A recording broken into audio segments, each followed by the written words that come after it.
Good morning. Uh, how is everyone? It's the standard time slot, 5 a.m. here. It's a Saturday morning in Sydney. Doing something a little bit different here. Um, this is a man versus machine match, and it's been a long time since I've done one of these, possibly years. Um, my opponent today is the bot named Crazy Ara. And now, Crazy Ara is not your standard chess engine. Now I'm not up on the technical details, but it's a neural network, so it's basically based around machine learning as opposed to our traditional engine, which would be based on some pre-programmed values that um, we would put in there as I suppose you could say assumptions or what we think the values are of a game. This will actually I believe look at games to work out results, and the machine, given a set of rules, will then attempt to learn the game on its own. Okay, bishop b5 check. Here I feel like I should be able to play c6. I think pawn at c7, queen takes, knight takes d5, works out to be okay for black in the end. Let's have a go. We'll see how that works out. So yeah, I mean, while I start, I just want to give some credits here. So it's Johannes Czech has got in touch with me. He's a lecturer, I believe, from Germany. In the field of computer science. So here we've got Queen E2 check played. I'm a bit concerned about knight takes d5. I want to block this the correct way. Already here, I'm already got my guard up. I just want to make sure we go about this the right way, because bishop e7, pawn at c7, queen takes, knight takes d5. He'd be able to take the bishop here, and I don't like the dark square weaknesses. So this is a little bit passive, pawn at e6, but I think it's appropriate here.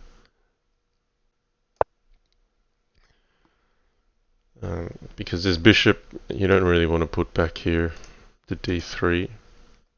You might play it back to a4, but we'll see if pawn at c7 gets played here. So yeah, there's a Johannes Czech. He says he's already put Crazy Ara to the test against a few players. There's GSVC, who lost 0-4. Oppelwesen lost 1-9, and the finisher lost 1-11. Let's see, Master Kasim just subscribed with Twitch Prime. Thanks, Master Kasim, for 6 months in a row now. Hi Bakuz, Shaker, that's Oppelwesen, OKZH, Slim MG, Santiviz, and Lords Cujo. Welcome to the chat. Alright, I'm also playing a time limit today, 5 plus 15. And that's just a nice, slow-paced time control, so we can allow for a bit more time to chat, a bit more time to share thoughts. So already here, I'm certainly out of book, and this already I wasn't really expecting. So yeah, let's have a bit of a think. I mean, White's got pawn at e5 at some stage.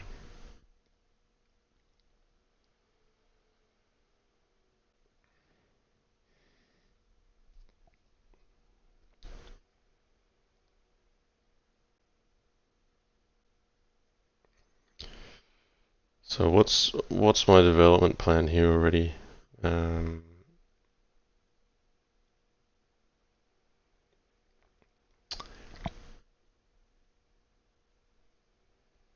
I'm kind of spotting, knight c5 as something interesting. So we'll go about it this way. Knight f6 can get hit by pawn at e5. I kind of want to take advantage of this bishop being here. And honestly, against the bot, I mean, we've got to be realistic about our capacity that is limited as humans, and I'm not going to be able to beat the bot with tactical capability. I just feel that it should be better equipped when it comes to that. So I got to try to do something strategic. Okay, so this bishop's on offer. I don't have to take it straight away. But it does look beneficial to play here, bishop at g6. So I think I will take it.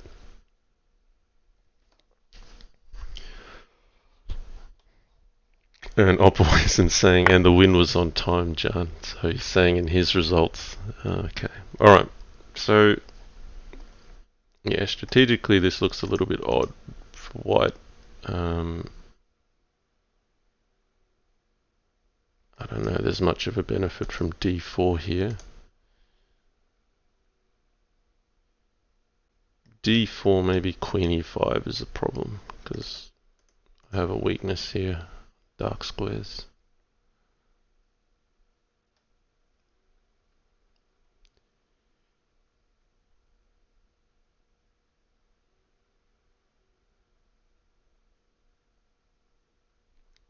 Yeah, so I think that's well answered by queen e5. So maybe we should just bring the knight out. I think it's natural for white to play these two pawns up, or otherwise bring this bishop here, but this is a little bit unusual for white to deal with. My only drawback is I've used a lot of moves to get to this position, and I've got dark square weaknesses. So there we go, d4 as mentioned.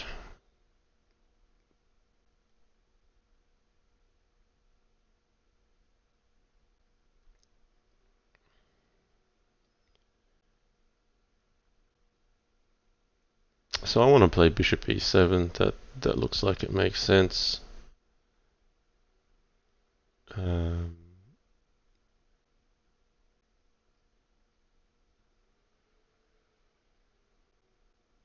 You're just going to play d3, pawn at h6. So white's really got all the time in the world here.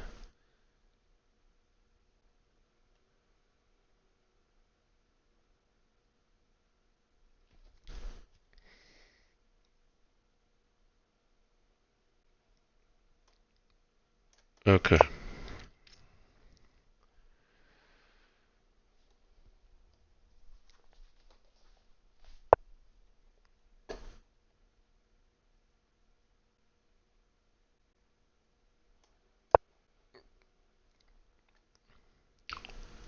So yeah, I kind of feel that without being able to play d4 before, I couldn't take clear advantage of this setup.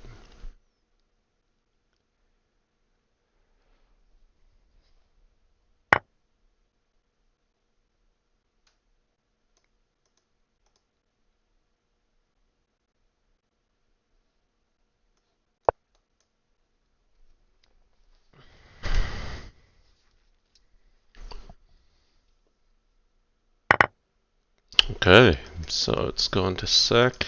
So I expect pawn at e5.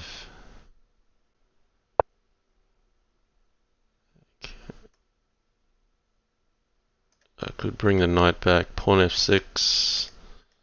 Takes. Knight here.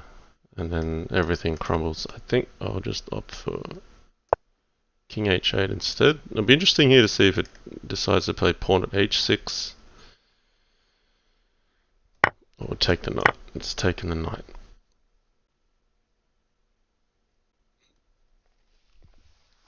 Okay, so clearly here black with a little bit more to be worried about than white. Am I going to run out of bishops? Bishop g7, knight here. Bishop here, takes, takes.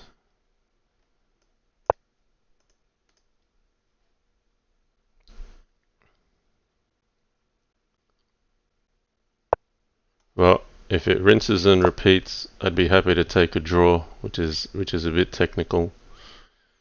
But look, I'm already conceding black has to be worse because of the dark squares.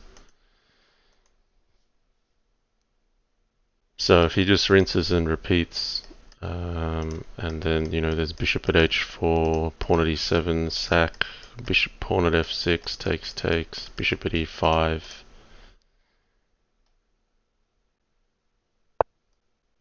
Okay, so I'm not going to get the chance to rinse and repeat. So he's going to win the queen.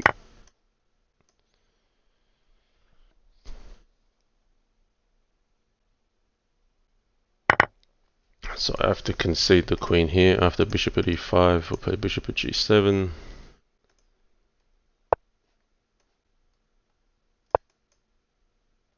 And now knight at h5 is actually a good move here. Better than takes, takes, because then I feel like I can rinse and repeat with the bishops a bit better here.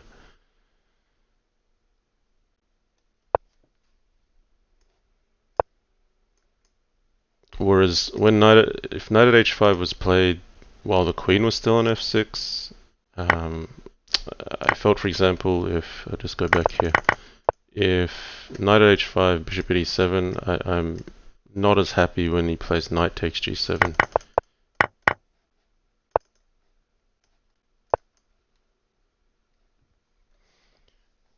So here I feel like black can at least hold. If white wants to keep repeating, black can hold this position. Whereas knight at h5 while the queen was still on f6 was harder to deal with.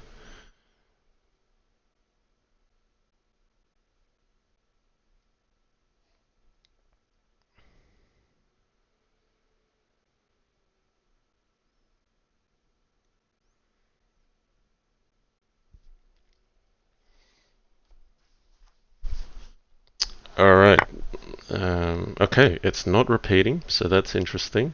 I thought we'd get a repetition there. I will take this knight with the e pawn because I believe it's beneficial to open up this bishop. So it's saying no draw. It's not repeating the moves. So interesting. Maybe it's bishop at e7. It's got to try to find a way in. No.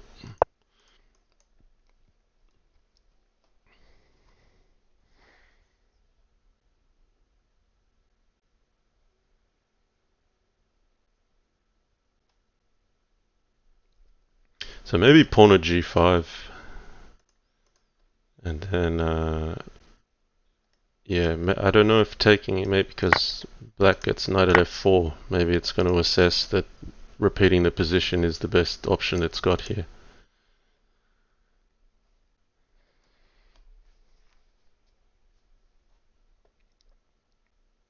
I think bishop at e7 is worth a try. Bishop at g7 takes, takes, rook at e8. Maybe then still bishop at g7, pawn at e7, takes, takes. I feel like bishop at e7 is maybe making a little bit of progress. Okay, he's gone for bishop at g5. So now pawn at h6 is becoming an option.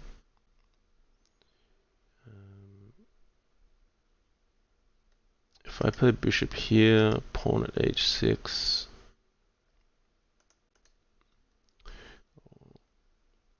What if we take here? It takes. I think white is finding a way to make progress. Okay, we'll play bishop at g7. Pawn at h6. And I may even do something like knight at g8. Oh no, then bishop takes f6 is no good. I think this is good. Bishop at g5 is an improvement over bishop at e5. So it's found a way to make progress.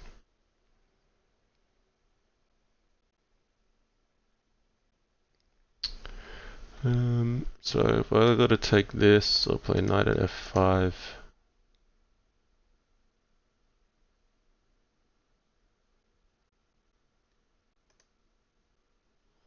So knight at f5 takes, bishop at f6.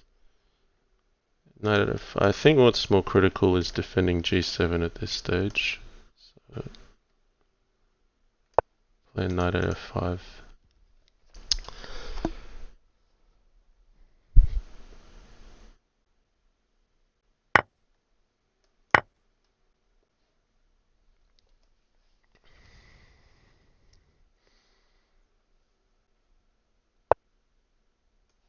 So I have to keep defending g7.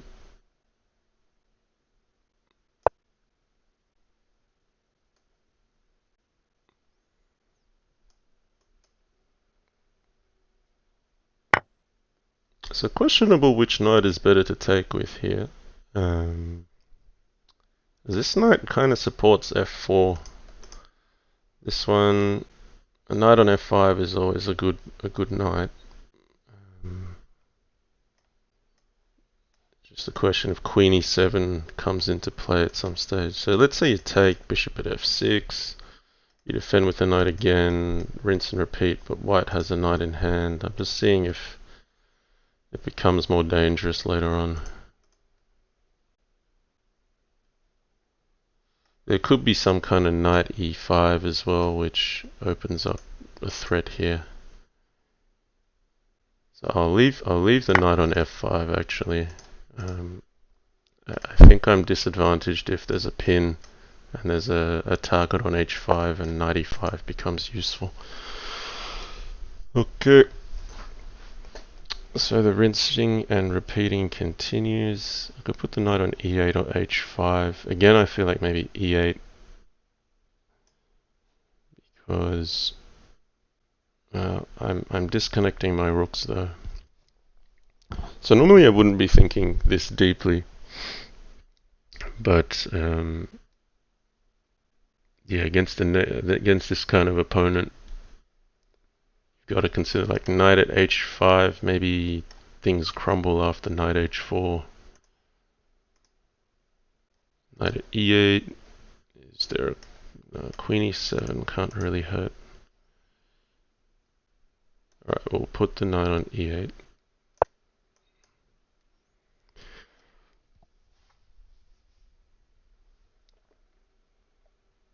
So to do a review on material balance, I've got a piece and a pawn for a queen, so you know white has certainly got the upper hand here. But having said that, I feel like if black gets a lot of time to place these pawns and then this material in a way that's useful, black may have some opportunity. So bishop here.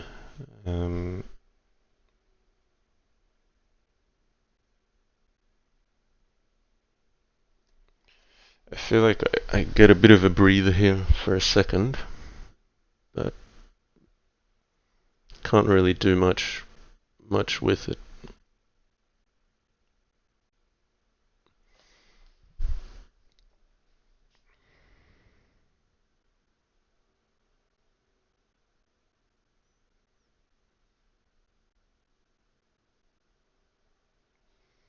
Is bishop at h5 viable, or am I just trading stuff? Or bishop at h6, knight at g4, bishop at f4.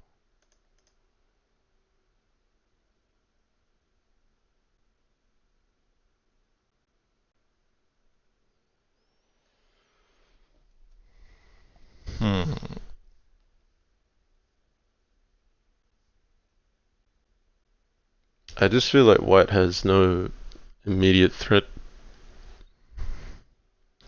Maybe knight at h6 is a move that's coming.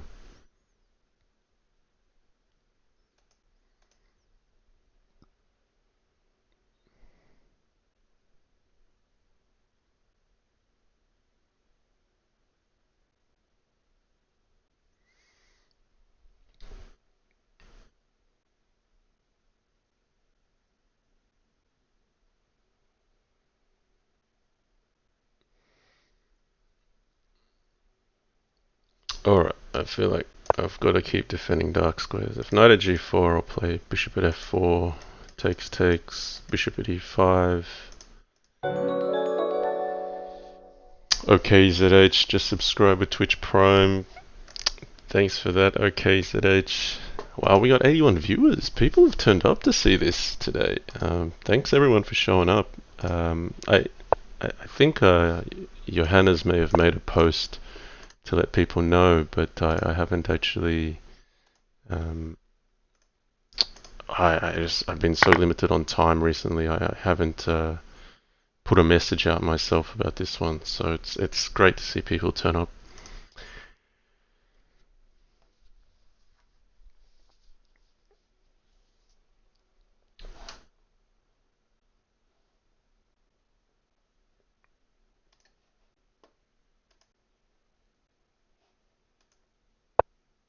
Okay, bishop at g5.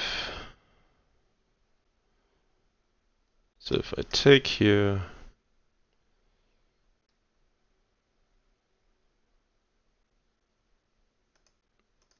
knight comes into play.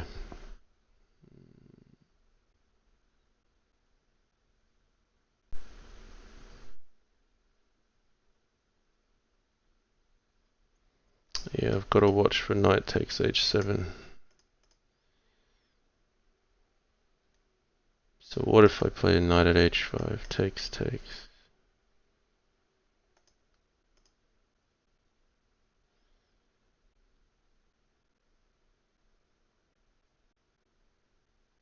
So here's what's in my head. I'm going, if I take here, takes, and then I say play something like knight at e8, then knight takes h7, which defends f6. So if I take it, that's no good, so I have to take the knight, but then bishop takes g7, and then knight at g5 is opening up. If I play king takes, I feel like I'm getting opened up. So that's my concern at the moment. I can defend with knight at g8, but I'm going to get hassled here.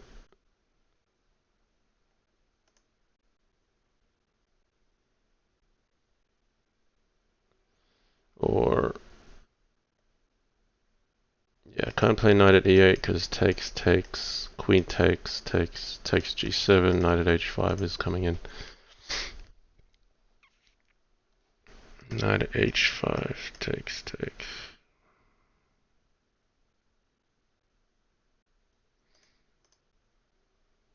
Alright, I feel like knight at h5 here. If takes this way, maybe I can take this way. Here. At least then I'm not pinned.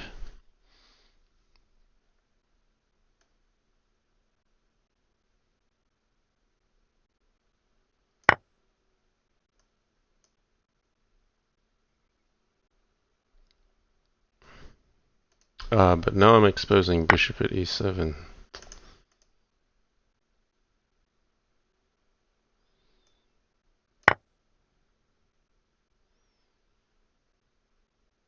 So that's a problem for me. Whereas if this knight was here on h6, which was the other option, if I took this bishop, I'd have a knight on h6. Okay, he's gone bishop here instead.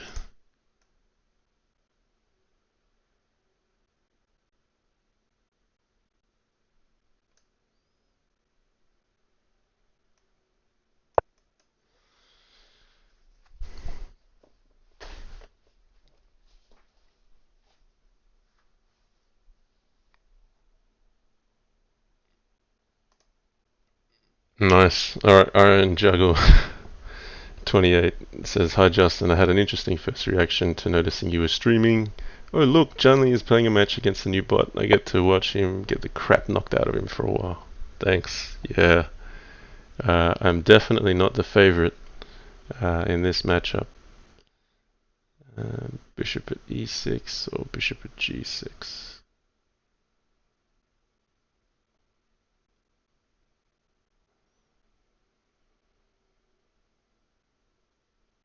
So bishop at g6 is going to run into knight at e5, and then I've got to look out for that as a problem as well.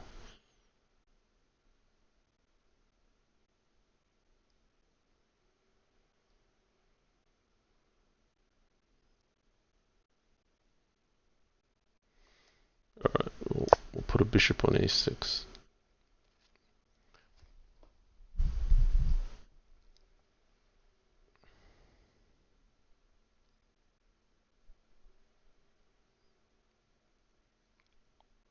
I feel like it's a matter of time here.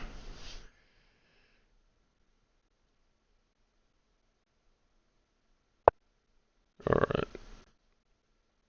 Could be bishop at e8. I've left no bishop on g6 because I don't want knight takes g6 to happen.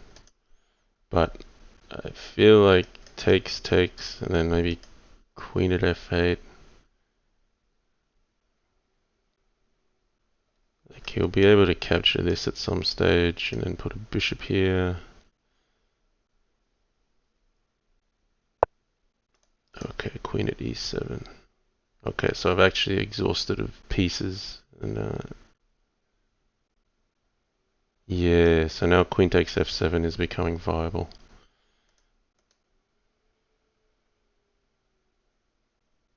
So that is a killer move, because if you say put a queen on f4, black could put a pawn on e7 and start using the pawns here. But now I feel rather stranded, because even if I move a knight, you've got queen takes f7 after takes. You've got a mate threat happening here. So it's actually a double attack here. And I think that's good enough to say that white's winning now. So I should probably concede this game.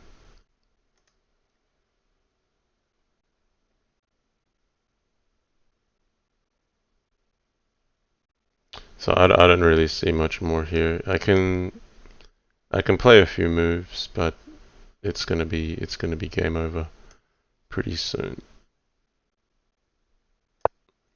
So here I think queen takes f7 is just winning here. That queen is poisoned, and then you know, the material imbalance will be in white's favor.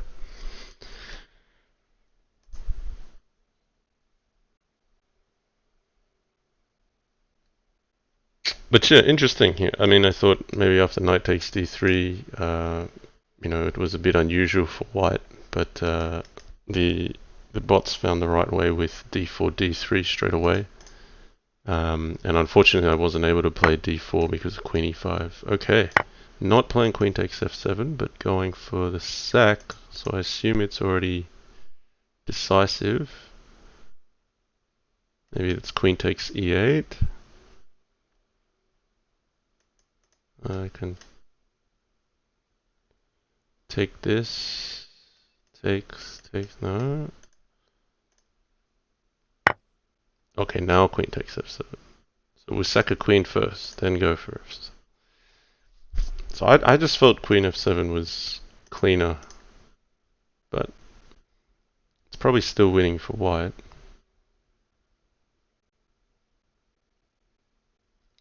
So I don't have any real counterplay with any tricks. My problem here is queen takes h7, queen takes here.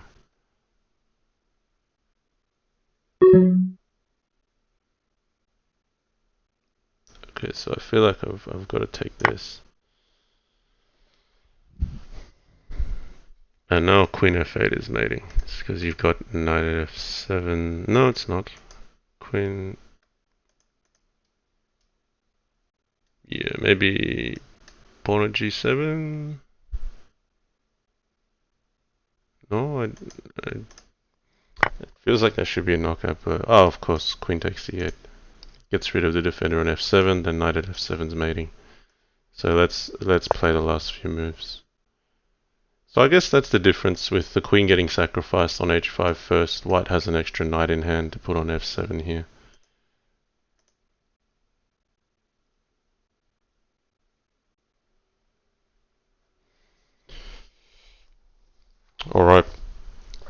So this is game one, victory to Crazy Ara. Well done. Okay, we're down 1-0. We got the white pieces this time.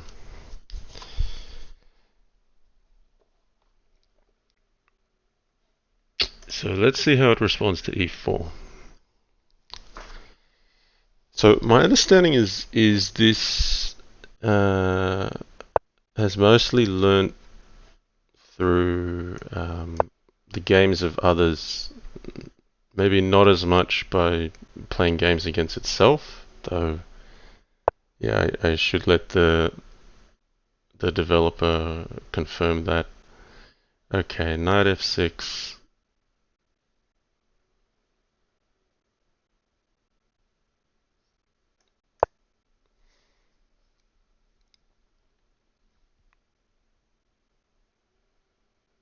Let's see how it chooses to play against this setup.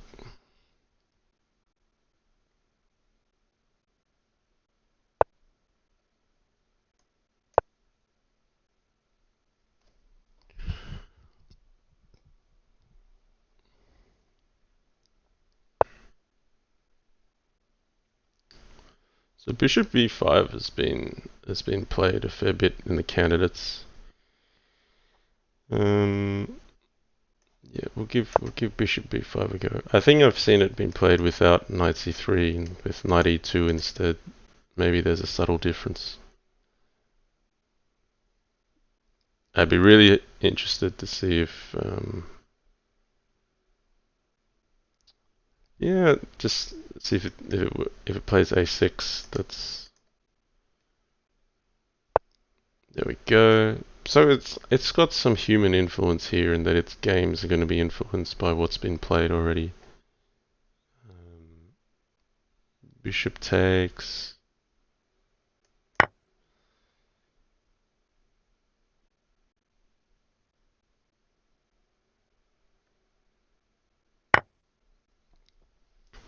Okay. I like knight at g3 here. Although takes, knight at h4 is kind of annoying. I feel like knight e2 gives black something to do.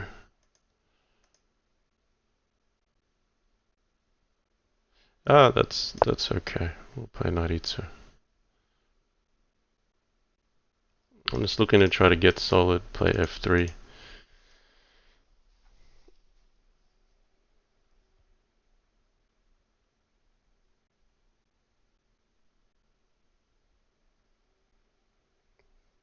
So a human would often just play something like bishop at h5. Okay, bishop f5. We could play knight at g3.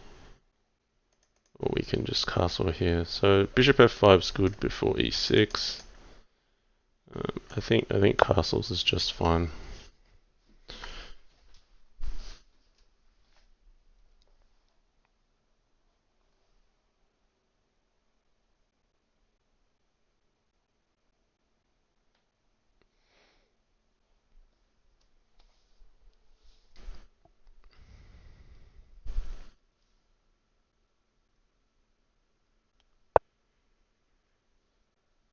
Okay, all very logical plays so far. So f3 is a fairly normal move in this circumstance.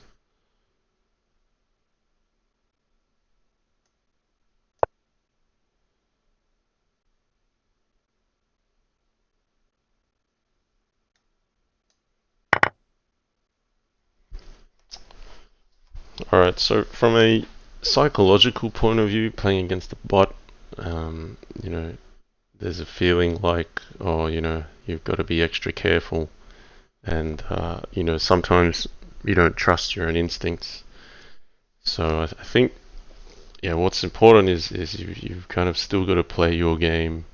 In the old days, we used to have a few engines, but the top they would beat, let's say 95% of the human players, but the top players would have a chance against them and would maybe go even But you had to be very disciplined with the way you approach your thinking. Um, you don't consume your time second guessing yourself. If you see a shot, you've got to take it. Because ultimately, from a very purist perspective, both white and black players are limited by the same rules. Um, they're both a force of thinking or a force of evaluation on either side.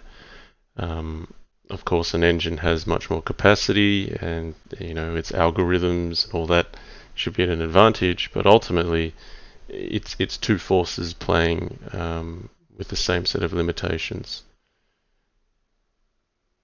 So here I'm looking at knight at a5, if it's worth putting pressure on this or not.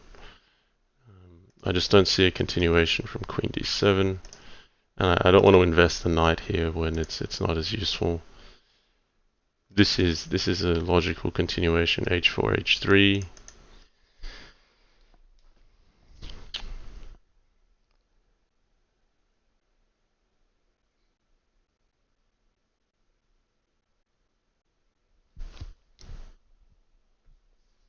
So is it worthwhile taking this guy? Maybe it is.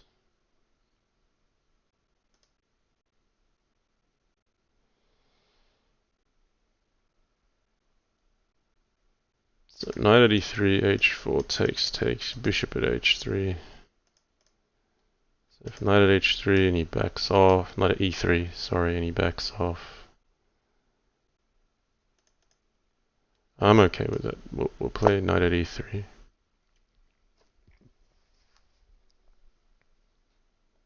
Maybe if he backs off at some stage, f4, f5 will be useful. A bishop's also useful for hitting b7. I'll be interested to see if the engine assesses bishop h7 as a move. Because strategically, that'd kind of be the most annoying thing to put up with. Okay, knight at h4 instead.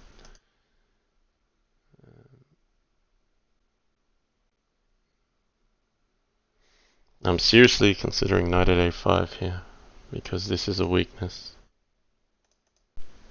So yeah, I'm not sure what this is doing. Maybe queen g5 is an idea. I'm not convinced. I mean, this seems a bit counterintuitive. h5 and knight at h4.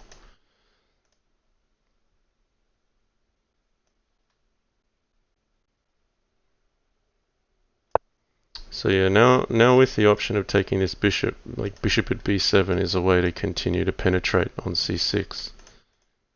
And like I said, if I'm going to have any chance against the engine, it's going to be a strategic motive, not open tactical warfare.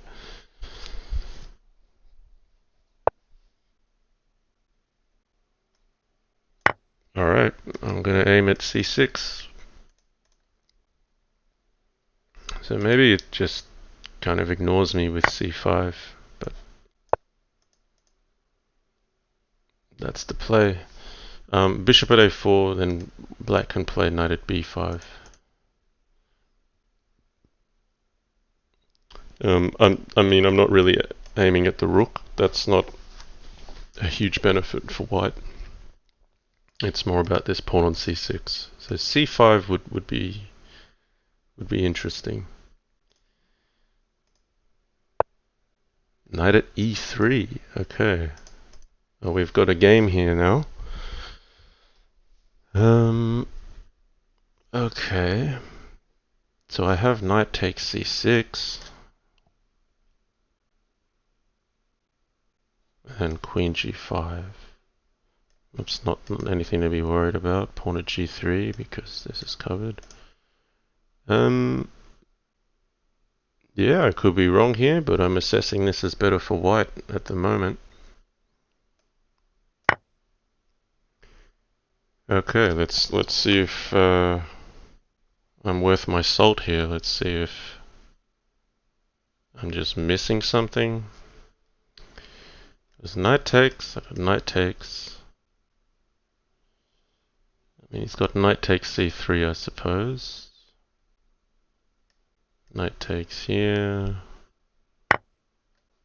Okay, we're going down this path.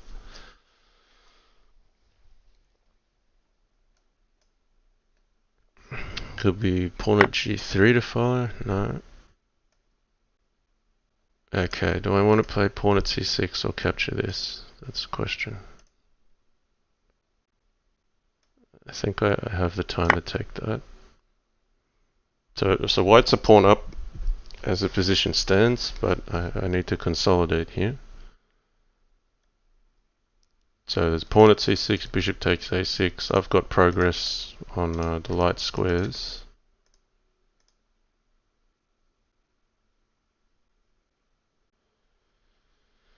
Maybe h4. This seems too slow.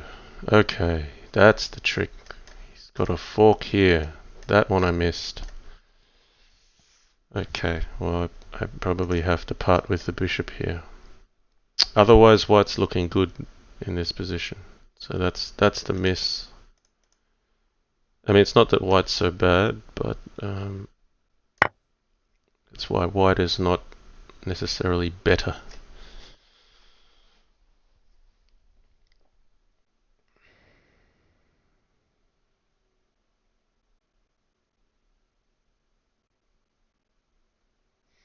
So queen takes a6, pawn at d3.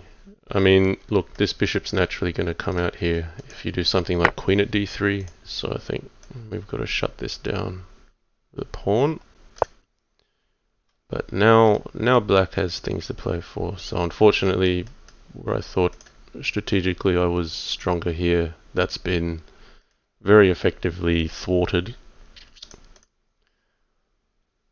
And now black's got relatively no weaknesses, and you know, black's got a piece, white's got 2 pawns, so it's still fairly even in terms of material. Okay, knight at e3. So I'm going to take that one because it connects my rooks, just out of principle.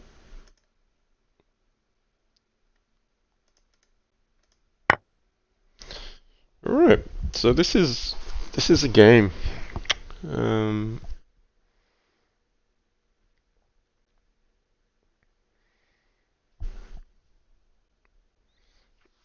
I'm feeling like I got some license to attack here, whether it's knight at g5, queen at f4, pawn at d6. I got a lot of different ideas. You know, you might want to put a pawn here to attack here at some stage. Pawn at d6 you can't take because of knight at c7. Because black doesn't really have a dangerous attack on white at the moment. This, you know, central pawn mass is keeping things out. So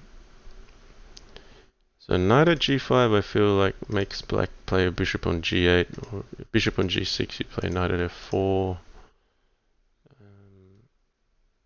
Pawn at d6, yeah, maybe that can just get captured.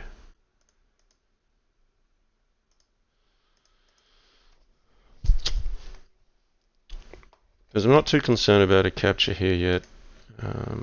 Maybe what I do need to be careful about is giving up a knight, because then bishop at e3 might be a bit more annoying. So yeah, knight at g5, I think knight takes d1 is bad news for white, because you can't go sacking here, because bishop at f2, rook at f1 looks deadly. Knight at g5 takes bishop at e3 would win the knight. So it could be queen at f4, or maybe something like pawn at d6.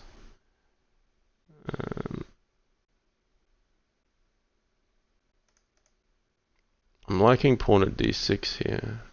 If you play queen at f4, then bishop at h6. Knight here, takes. I think you're just getting knocked around with the queen. Whereas pawn at d6, I feel like, you know, there's a threat of taking c7. That's not as easy for black to deal with. So to keep it strategic, we'll put the pawn on d6.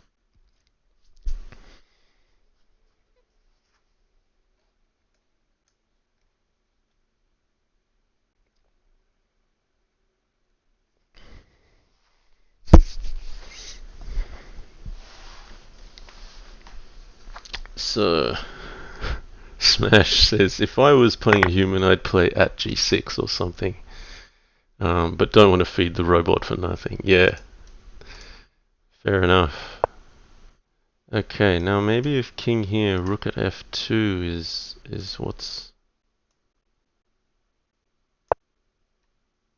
Is he going to take this and knight at f2? I mean, bishop at e3 has to make sense anyway. It just covers good squares. Rook at f2 takes... I mean, is there something decisive? Queen at b8.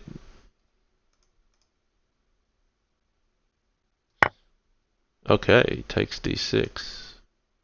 So we'll take back. I'm threatening mate in 1. Let's see. Rook at f2, queen at e7. Ah, he saw it. Okay. Alright, there's bishop at e5, bishop at c5. It feels like there's not much concern about losing this queen from the engine. Bishop at c5, rook at f2, takes. Knight here. I mean, it might even just be captures and then bishop takes. So bishop at e5 also an option, looking at g7.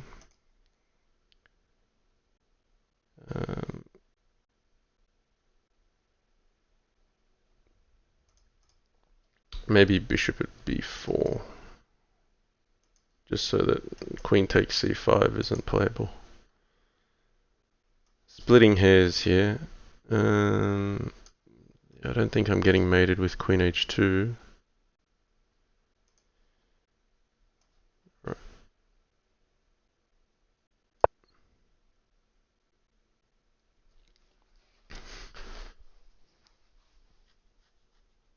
So I wouldn't be too surprised even if something like bishop at e7 was played.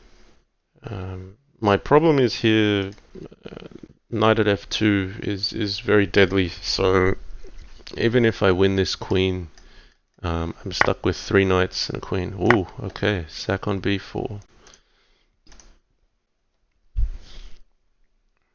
So maybe rook at f2.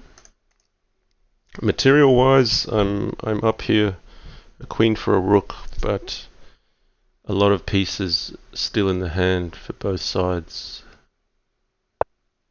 Okay, pawn at f2.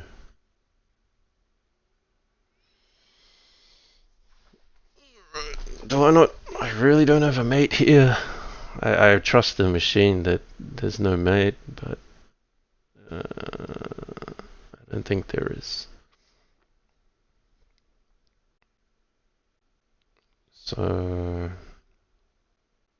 yeah, this bishop is controlling things nicely.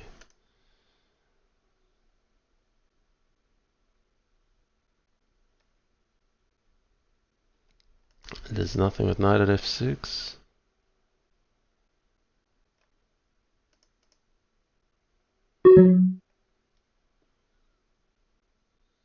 Right, a complete queen at f1, though it's getting a bit passive.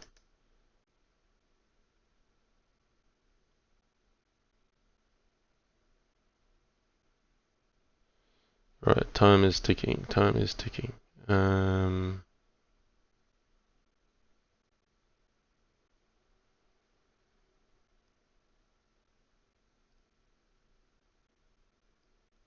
Yeah, I don't really like it, but I have to respect defense. Could have played queen at b1, but I want something attacking f2.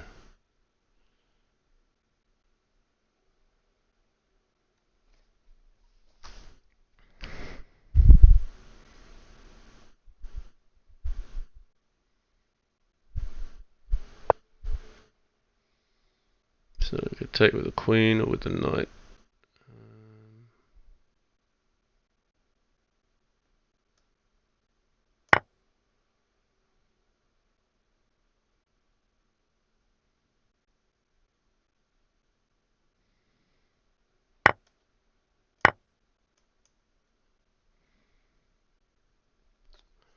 I actually want a bishop for h4 to start having a look this way. Yeah, queen at h4 wasn't playable before because of bishop at g5. So even if takes here, can I start something with pawn at f6?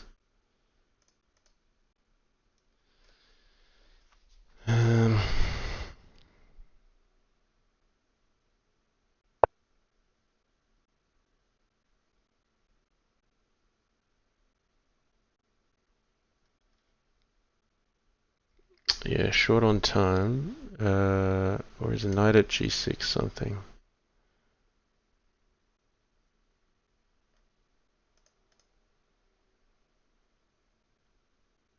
Yeah, knight at g6 looks really interesting. Let's see where this goes. If takes, then pawn at f7 looks like a way in. I'm threatening knight at d6 takes. So, or knight at f6, knight at g7, knight at d6, knight at c7. The rook is also hanging. So there may be a very accurate move here for black. Maybe something like queen at g5. Because maybe if takes, queen takes g2 is winning with rook at f2. Yeah, bishop up, pawn takes.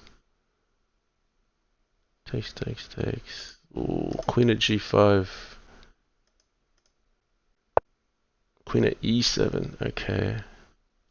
Alright, hang on a second here. So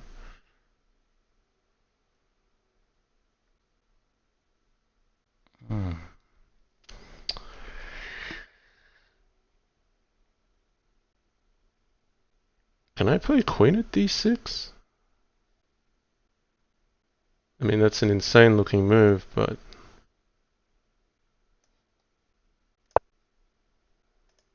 I mean, that's like a computer looking move, right? I mean, if takes, knight at f6, knight at g7. If takes, knight at c7, I'm threatening mate. So if he takes here, I take here, rook at f7, takes knight at e5, that'd be winning.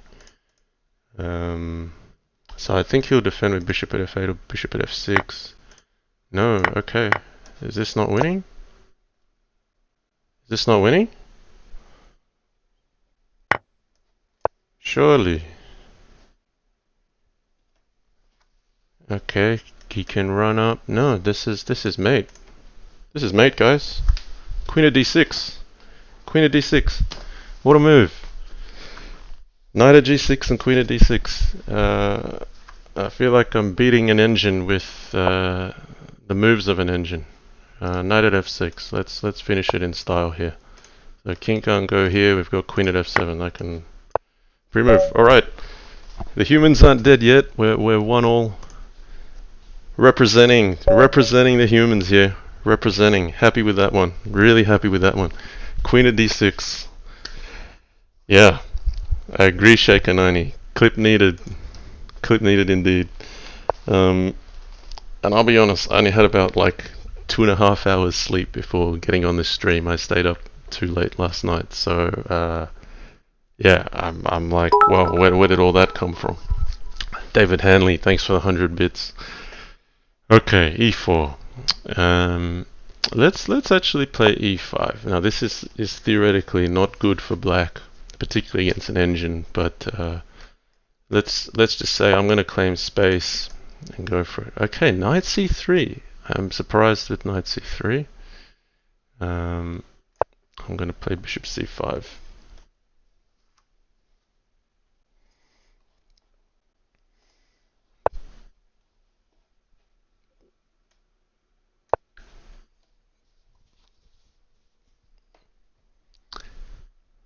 Yeah, nice. Thanks, Smash. Says, oh my god, that pumped me up. And Rashid O says, but was she winning? I don't know. Could be just blundered.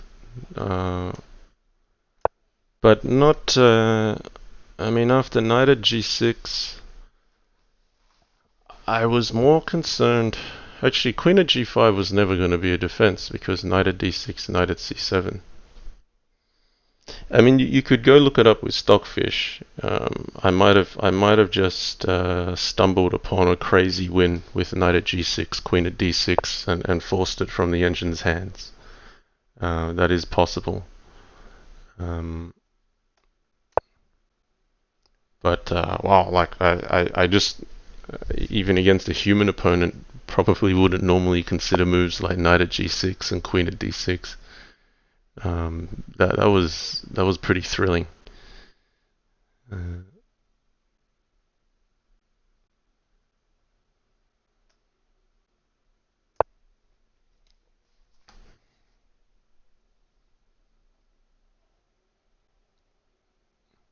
so what's that? Well, mate in 3 after 21 knight takes d1, knight at f6. Sorry, what's that? Smash? I don't understand. At what point is that move played? Okay, could play bishop e6 here, then knight d7.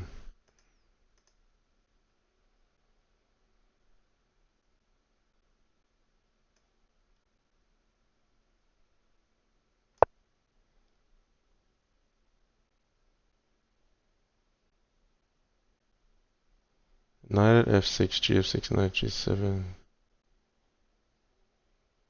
Bishop.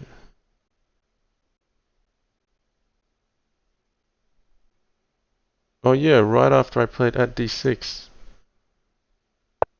Yeah, geez, that's a bad miss.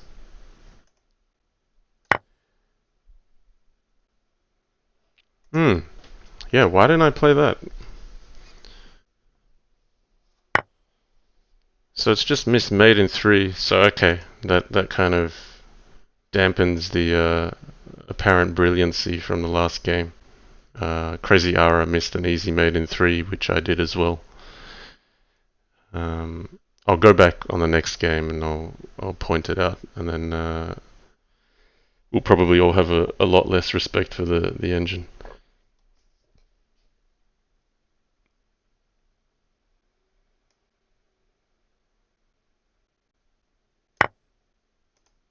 So yeah, like I said, like I think it's important that you keep your eyes open, and that's a real letdown missing that mate in 3 on my part, because just because it's an engine, you shouldn't trust it. Like you can just miss really simple stuff.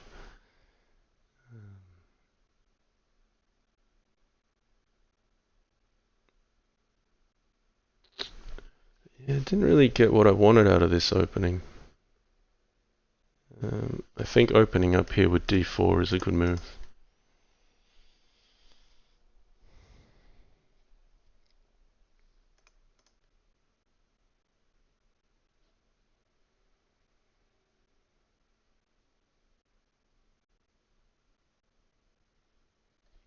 Okay, c5 maybe. Anyway, it was pretty cool to finish it with that knight at g6 and queen at d6 sequence.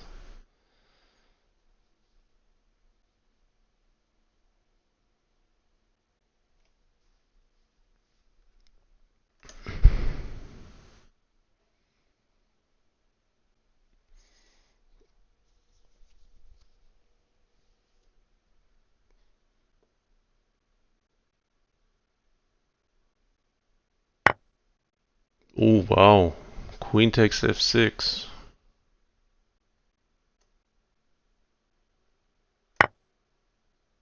I didn't expect this one from the engine, so we'll see if it's sacking intuitively or if it's actually figured something out.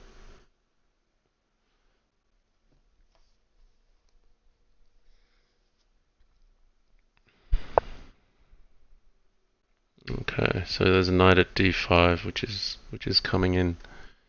Um, okay, I think I have to capture that. Knight at d5 is quite painful, actually. Maybe I have to play queen at d8. Takes.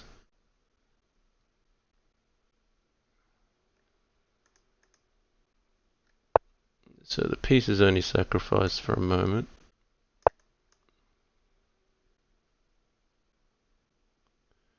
Though I am a pawn up even after I give the queen back. I don't want to trade this because then I'm providing more pieces in hand for white.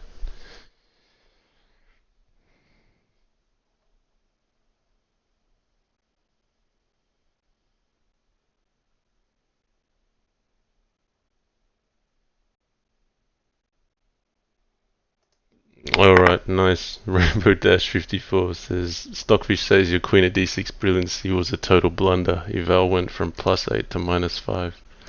Oh well. It was good enough to beat this opponent. Curious to know, if not queen at d6, what's the right move then?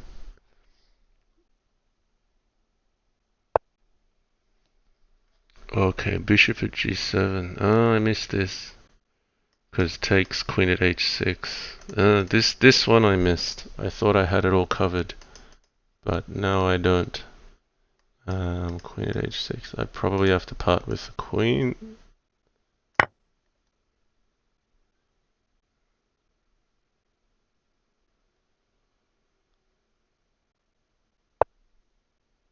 Alright. If we go here, bishop takes. What's the difference? King on h8 or king on g8? I think king on g8 is better.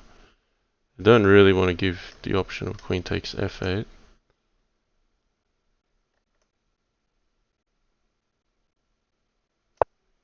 So bishop takes f6 forces the queen trade, pawn at g7.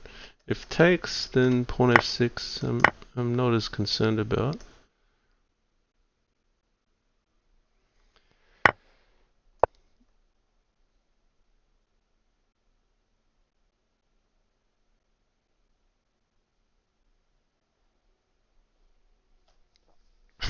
Alright, there you go. Yeah, smashing OKZ8. Say, yeah, queen at d6 was better at higher depth. Yeah, see? Yeah. There you go, Stockfish. Have a bit more of a think before you assess those moves, eh? Oh dear. Yeah, I've got to play bishop at h8 here.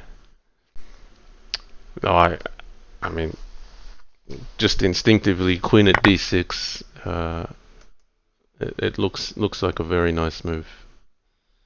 But just to play it live, you know, with being short on time against an engine, it's pretty cool. Just missing the mate in 3, knight at f6, knight at g7, queen at e7, just makes the brilliancy a bit far-fetched, if you like. Or you're saying you...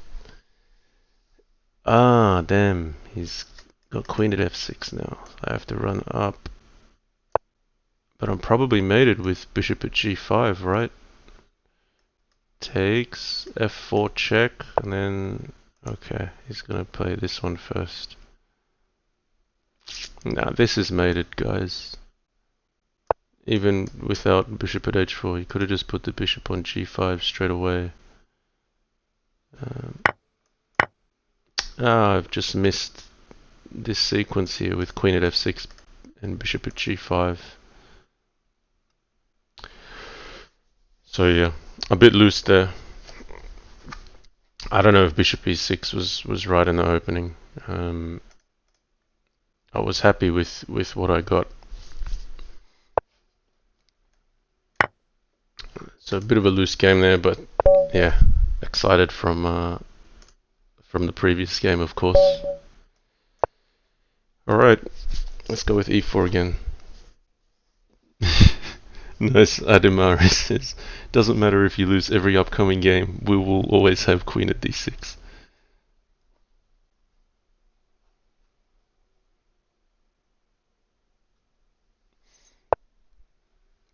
Okay, e6 this time. So I will play the advanced French because that's giving me a good chance to strategically grind just by locking up the center. This would have been one of the openings that you would have definitely opted for against the old-fashioned bots. You just claim a bit of space, there's a few less options. So here, how do I want to proceed here? There's a few ways of going about this. We can just play knight f3, bishop d3. You can play for a c3 setup.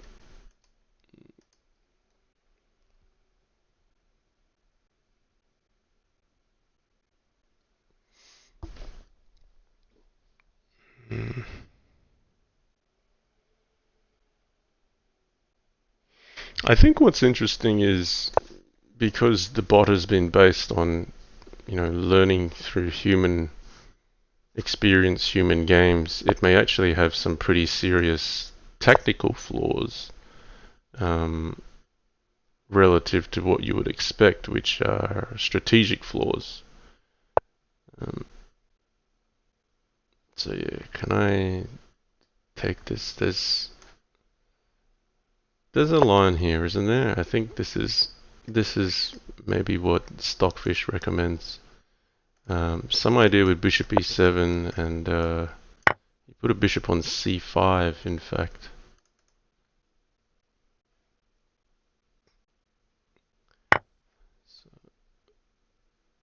Is this the right order? Bishop at b4 check, takes. Bishop at c3.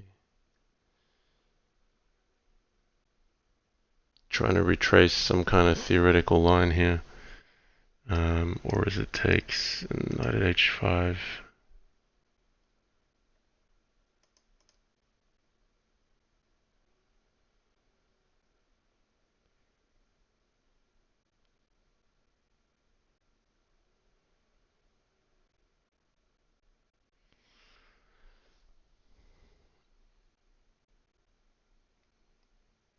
Or is it bishop at a3?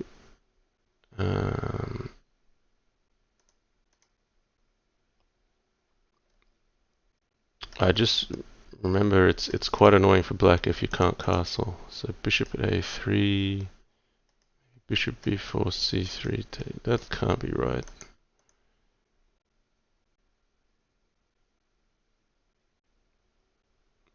Before you play a move that you think it's theory, it's always just good to try to understand it.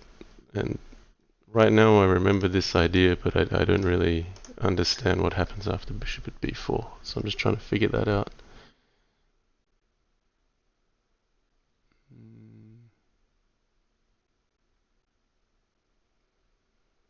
It's kind of funny because you always feel like you got to give the engine a lot of respect, and when you find that the engine misses mate in 3, it really changes that perspective.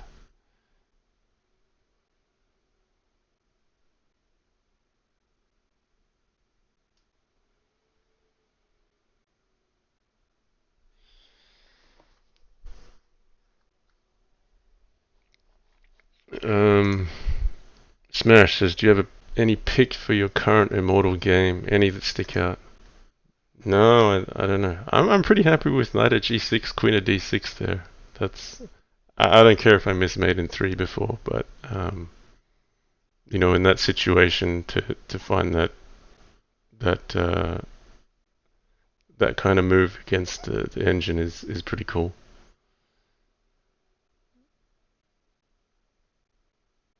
Alright, let's go for this. The bishop at b4 will take it and play bishop at c3. That'll knock the queen back.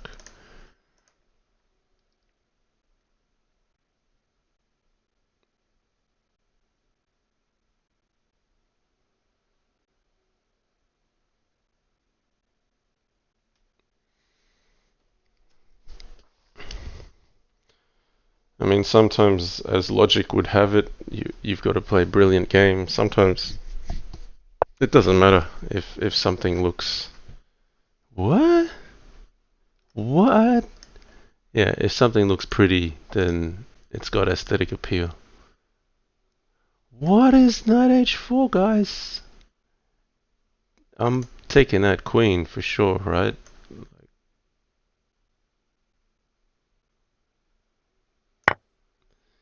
Knight takes g2, king f1, bishop at h3. What? Did okay? Uh.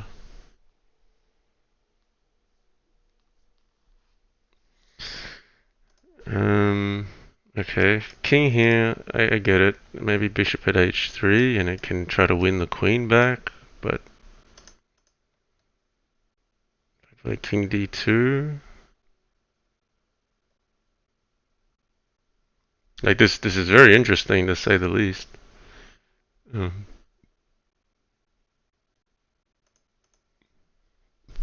so yeah, there's also pawn at e4 in future.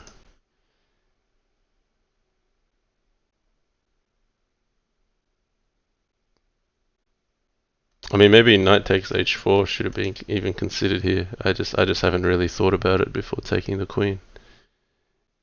I think I should play king f1 to threaten this. Interesting if he goes bishop at h3 or just takes this and decides pawn at e4 is good enough to continue.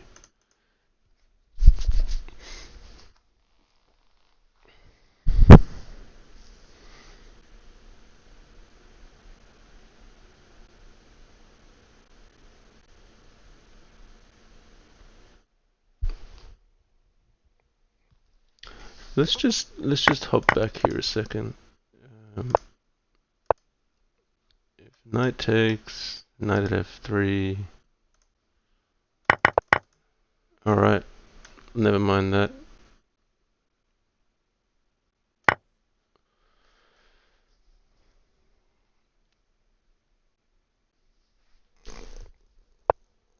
Okay.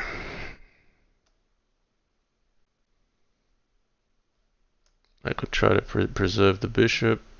I could just play knight g5 as well. And just concede a bit more material.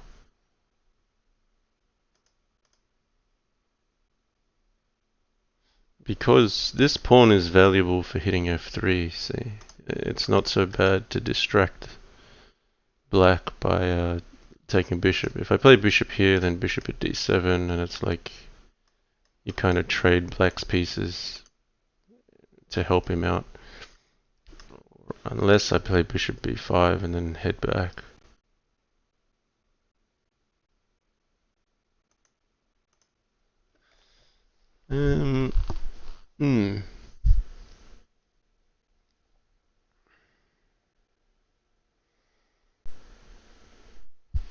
But there's some merit in making black consume a piece here.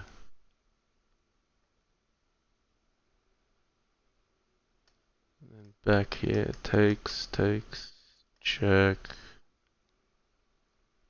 Yeah, but queen f7 hangs. Alright, we'll play bishop b5 from a principled approach. I like OKZ. He just says JannLee discovers that Crazy Ara is Yuan at on speed.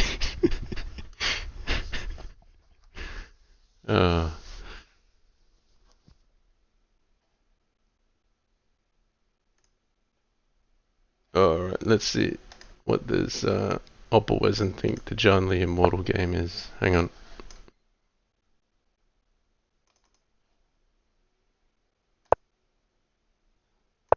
Okay, that's an interesting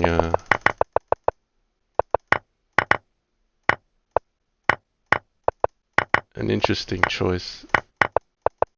Oh yeah, that was a pretty cool game. Sorry, I'm just reviewing what Opperwesen's chosen as an immortal game. Let's get back to this game. Okay, we'll go here. So what I was foreseeing was takes, knight here, king g1, takes, and then at least after queen takes, bishop at e4 wasn't viable because of queen takes f7. So that's as far as I saw. I just saw, black's got all these passive pieces. Strategically, it looks alright for white. In a moment, I'll show you what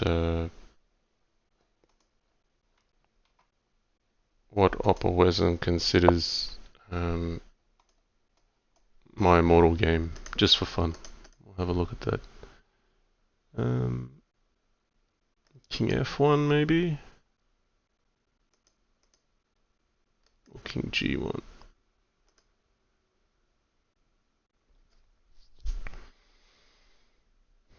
Well, King F1 you allow here.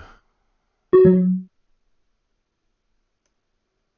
not too concerned about allowing knight at h3. We'll play King G1. I just can't allow a capture and then knight at h4 check or bishop at e4. I gotta get my king out of the way. Maybe knight d2 was also an option that should have been considered. I'm just not too concerned if my queen gets here because I'm threatening progress. Alright, I thought that was kind of helping white a little bit.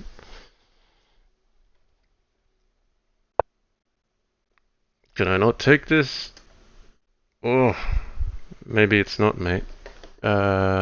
Takes knight here, but now I now gotta check this stuff because the engine missed mate in 3. So now I can't just say, oh yeah, if the engine played it, it can't be mate. It can be. I also have to make sure I don't get tricked into playing a losing line.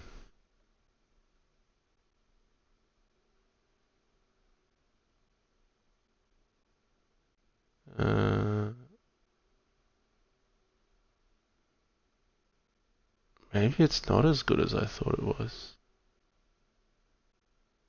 I just thought queen takes f7 was mating here, but I might have got that wrong. That'll suck if I'm just missing mate again. Queen here takes. Oh man, I'm short on time. Alright, I'm gonna do it. Knight h6 maybe?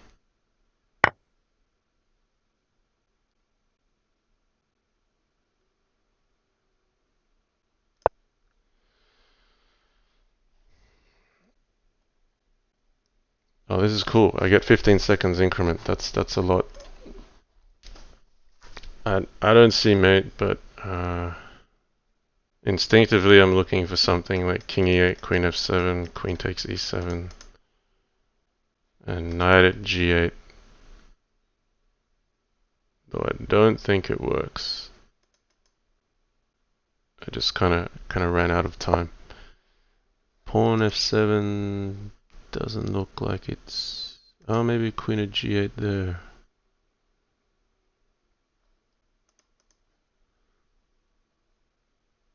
I don't think queen at f7 is right.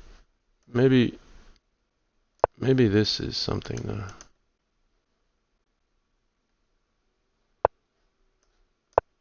But then knight at f8 is probably good enough. I don't know. Maybe I've just thrown the game with queen takes f7 here.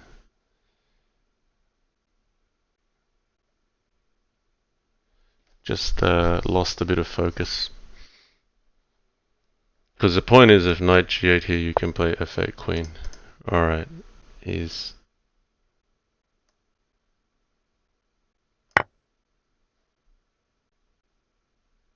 defending.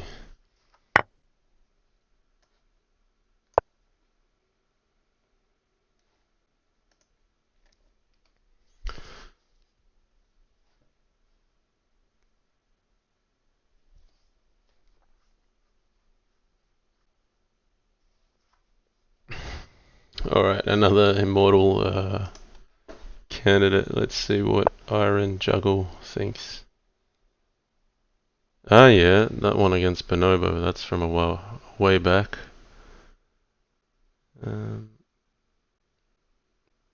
Yeah, I've kind of blown it here.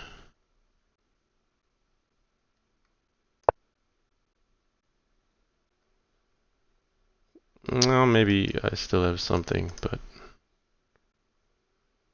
I felt white was a lot stronger after queen takes f3, and there were other options other than just sacrificing here.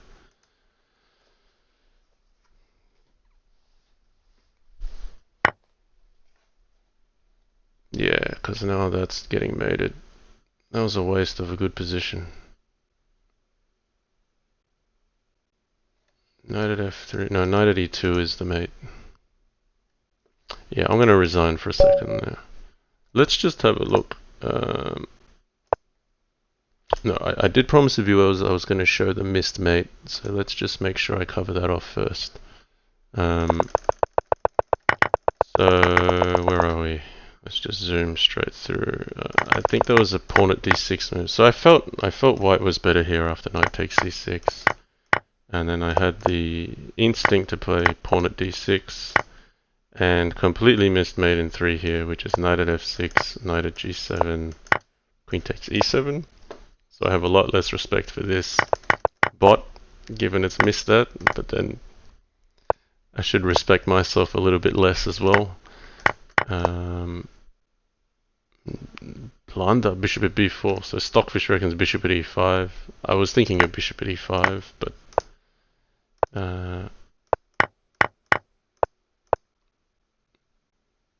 yeah. This is the queen at d6. Oh, Blunder, best moves was queen at f6, it thinks. I think maybe g7 is just a bit stronger. Maybe bishop at g5 allows black to defend here. Okay. Let's take a look at this one.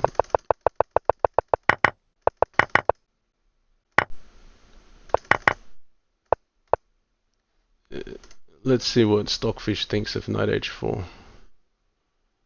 So it thinks bishop at b4 like I do. Stockfish agrees with me. But it thinks you should castle. Okay. Good to know.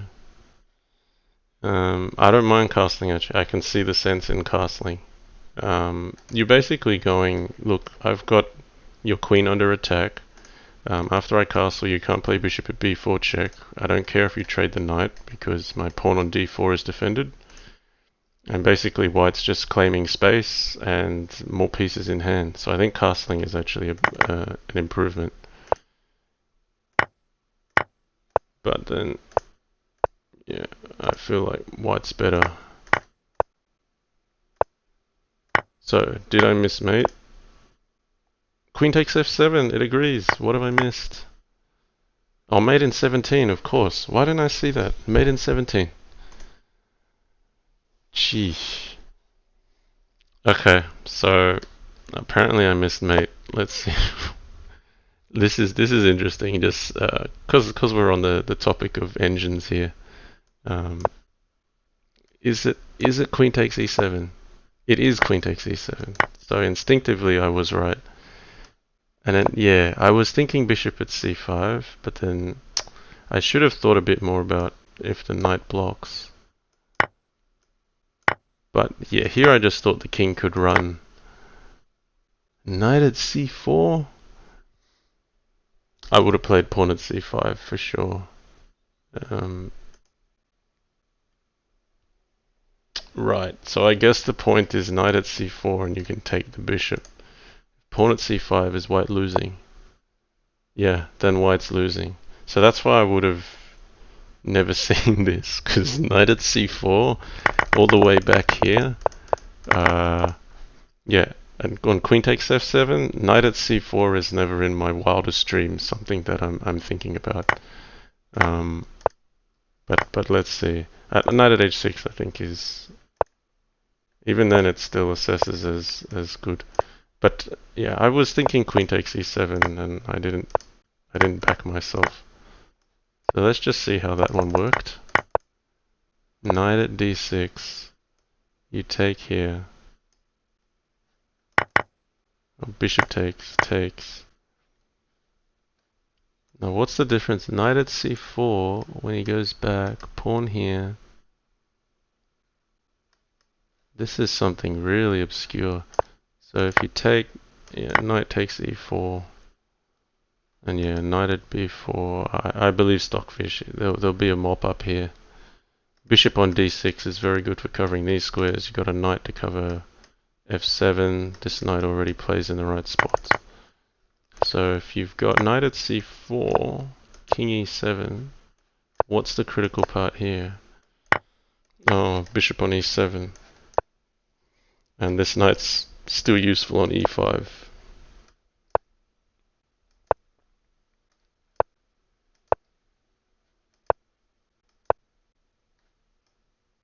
Yeah, okay, you can use either knight. Yeah, how did I miss that? Jeez, there's no way I'm seeing that. Okay, let's go back to the games. What's time? I reckon two more games. I think let's go with two more games. Do I just hit the rematch here, or maybe I'd go this way? 5 plus 15.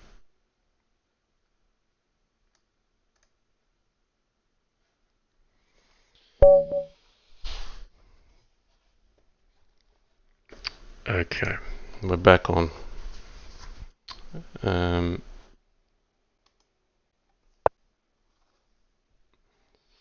okay, e4.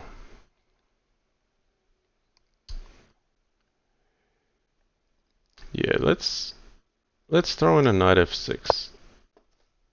Let's see if we get e5, d5. I expect we will because this line is played very commonly. Oh no, so it's knight c3. Okay, we'll play d5 anyway.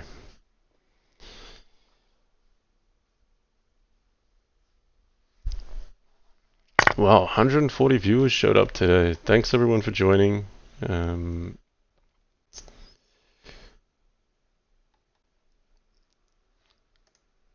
I'll show a few games later because there's been some interest on JannLee's Immortal game, but there's a few candidates that have been thrown in the chat, so we'll play through a few of those. We'll have two more games against the bot though.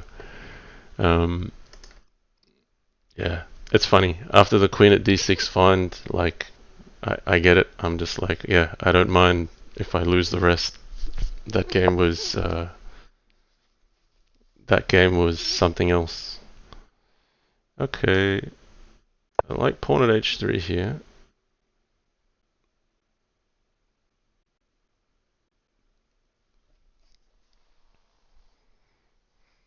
So yeah, I think yeah, we probably need more training time for Crazy Ara. We possibly also need yeah, the help of Stockfish in certain situations. Okay, Rook G1. Is there a set move here? Knight F4 or takes? Uh, I feel like someone like Oppa Wesson would know theoretically what's best here.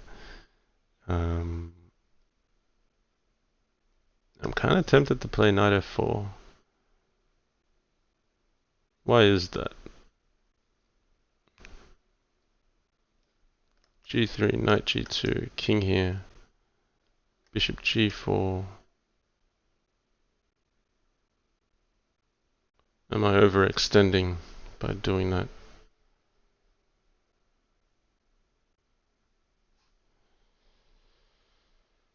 Um,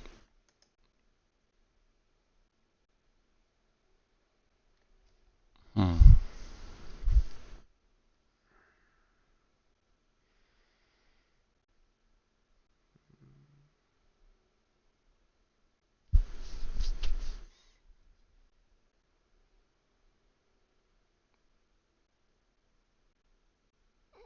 All right, we'll settle for HG.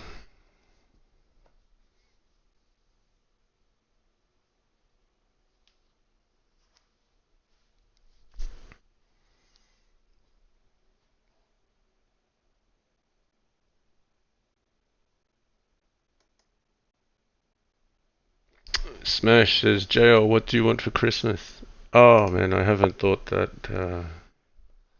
I haven't thought about that. Um, yeah. What do I want for Christmas?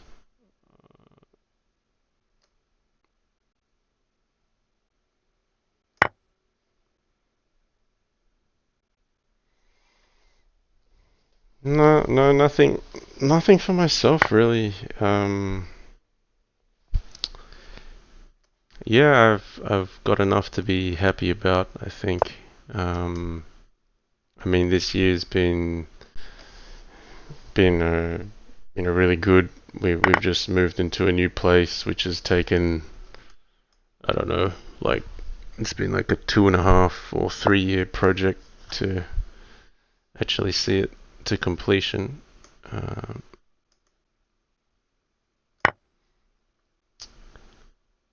and yeah, I'm pleased to say that we'll be getting a solar system put onto the roof. Um, yeah, we're going solar. Um, the idea will be that we'll be, in a sense, independent of grid energy. We'll just live off the energy from the sun. Um, Costs a pretty penny, but you know, I think maybe it takes 10 or 15 years to pay itself off, to be honest. But it's a good thing for the environment. Yeah, that sounds pretty lame, but maybe that's my Christmas present to myself. And then I'll be streaming live using nothing but green energy. Nice. Iron Juggle 28. I'm gonna get you a massive poster of Oppa Weston's face for Christmas as motivation. Nice. Okay. Knight takes or king takes? Knight takes, pawn at e6, queen d5, takes. Or just takes, knight at e5. I have to take that. Takes, pawn f7.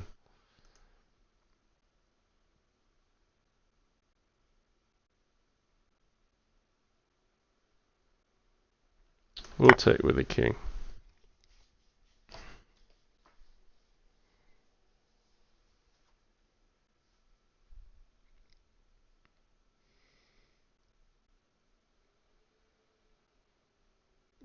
I feel like, unlike Stockfish, I feel entitled, like I can play against this bot like a human, as if the opponent is human, should I say? I think Stockfish is just really unforgiving. Um,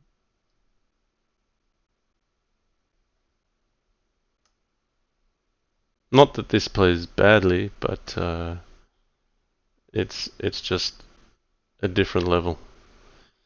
Um, okay, knight at e5 is a problem. So now knight at h6 becomes a threat as well.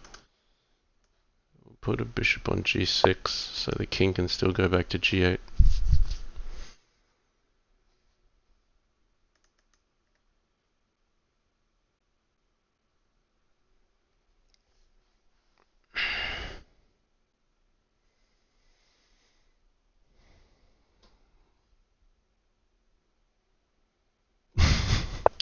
Miss Yan says, I thought Jo was going to have a model of the solar system on his roof for a moment. Um, yeah, no, I mean, yeah, I'm not going to go dig that up, but there probably is a model of it, or at least a top view in the inbox somewhere. Uh, this is this is not what I signed up for. This position. Um,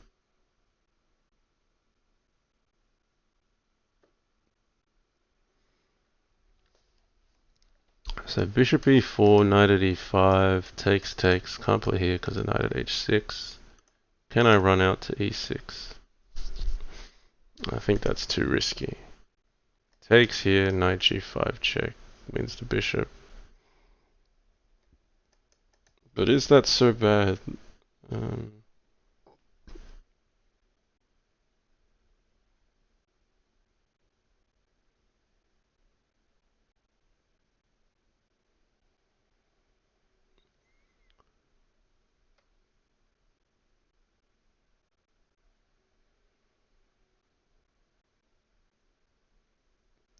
Alright, we'll consider it.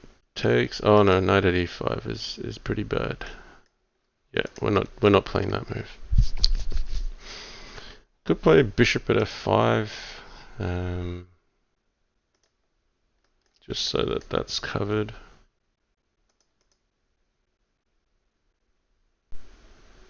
Or maybe just king f8, king g8. Yeah, we'll go back to g8.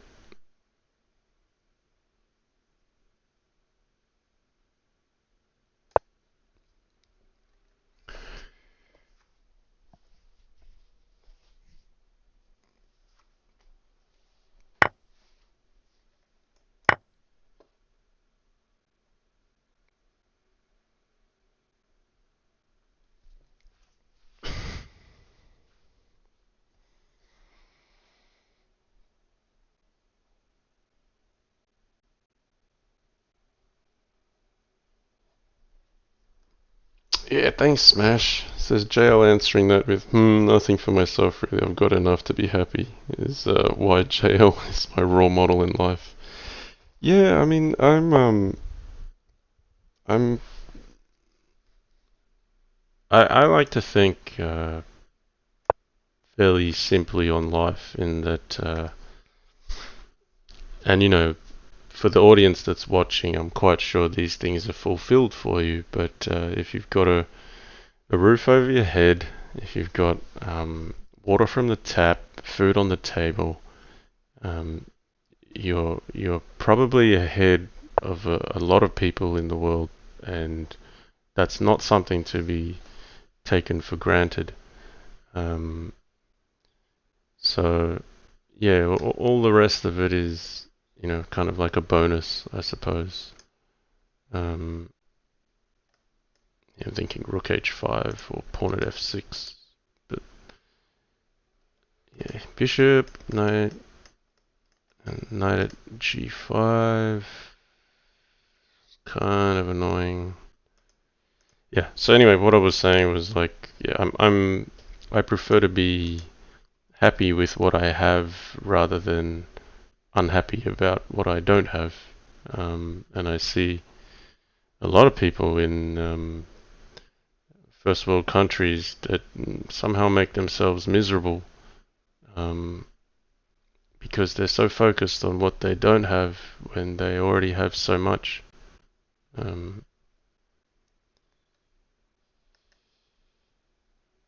Anyway, let's try to get back to the game. That's where my thinking comes in. Bishop here, takes, queen d5, takes. I just feel like I'm going to be greedy here.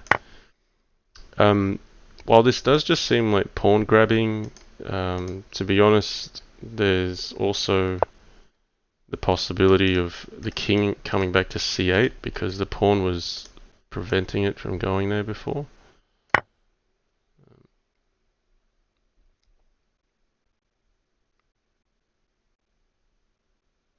But it's not going to happen if there's a bishop at e6 or a queen g4 coming. So knight takes f7, takes knight g5 is good for white. I am thinking knight takes f7, queen d5.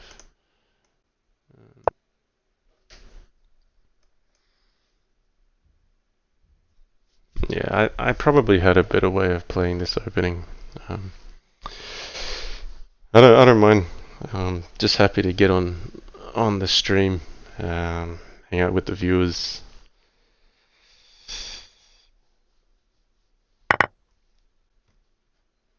Okay, what's going on here? So I am 2 pawns up as of this second. No, I'm not. I'm down. I've lost a rook, so I'm down a rook for 2 pawns. So material-wise, I'm not even looking good. Okay, we've got to play the check, or else black's just completely busted. So I'm expecting bishop at e3. Yeah. Bishop at d5. No, he doesn't have a bishop. Let's not worry about that. pawn f7, knight g5.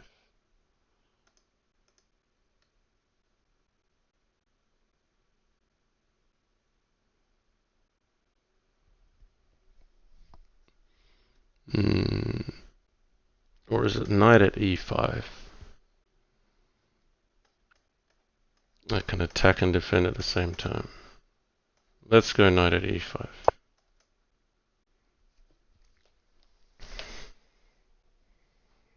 If rook at h4 check, that's a threat for knight g6. I could just block knight g6, queen takes. Then rook takes h7. It's probably deadly because of knight g5, and he's got a queen in hand. So you can play rook at h4, king g8. But he's taken here. So do I take with a knight or take with a queen? What's the preference? Takes with knight, there's like knight g5 stuff. Queen takes, rook at h7, pawn f7 mates. I'm actually leaning towards queen g6. True to my style, just, well, if we can sack a queen, why not? But no, I mean there's rook at h1. Rook at h7 here is probably deadly too. But can I run pawn f7 takes, knight g5 check, king here, queen f7 takes the knight. I get the check at the back though. Okay, he hasn't played that one. He or she, I'm not sure. The engine, let's say. Okay. I need to assess if rook at h1 and getting the knight backwards is a benefit or a help, because it does open up queen h5, but it does limit the options of knight g5 here. So bishop here, rook here, takes, bishop at f7.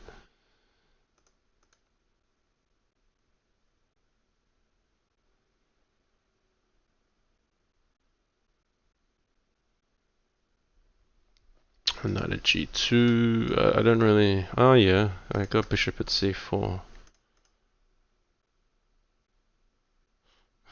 That's a trap though. So look at this. If I play knight at g2, let's say king f1, you take here, you go bishop at c4 check, king g1, you go, I got f7, I'm home and hosed. Then rook at h7 actually mates, because if you take knight g5, and there's no more king g8. Oh yeah, there is. My knight covers h8. Maybe I just convinced myself it's okay. I thought rook at here, queen at h8 was mate, but clearly my knight defends. So maybe it is better to push the knight back first before trying to win this pawn on f7. So let's go rook at h1. Because then I don't really care about the queen coming to h5. So let's take this.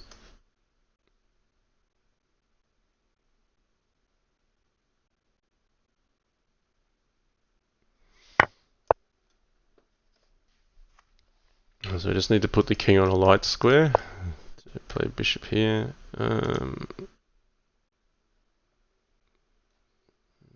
I think I should take this first. Could play bishop here. Yeah, we're gonna lose a knight anyway.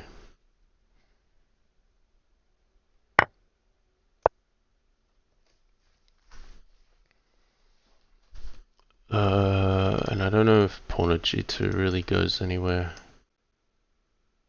I don't think I have enough material to try to mate. We'll just take here.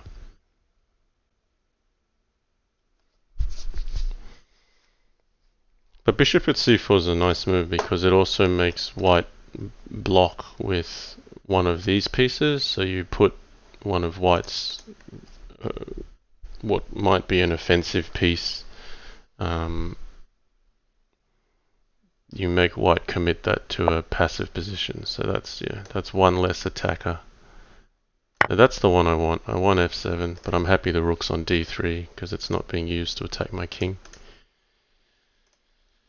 Okay, so I've got a whole lot of material here.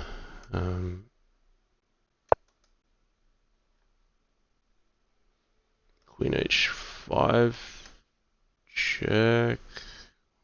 I don't really see anything. Takes, knight takes here. This knight's a great defender of h8. So what I really want to do is fortify my position here with a few pawns. I have so many pawns in hand. I have to try to make use of them. So we'll see if I can consolidate, or if the bot is effective at pulling my position apart before I can consolidate. I mean, we've put, you know, the bot on the back foot. Pawn at b2 would win some material in the future. Yeah, I can't move that knight yet. So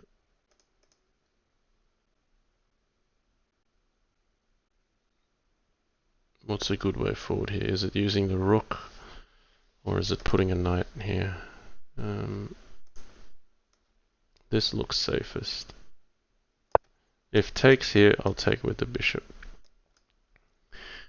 And then I feel like I'm making some progress. But it might just take here and then repeat moves. Knight at g5. Maybe I should get a pawn up in here.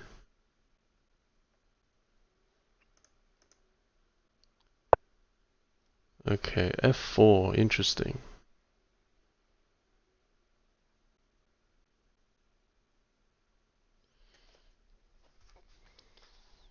Alright. What about pawn at d5? Rook takes. That's nothing special. We can take a rook. Or we could just ignore it all and play pawn at b2.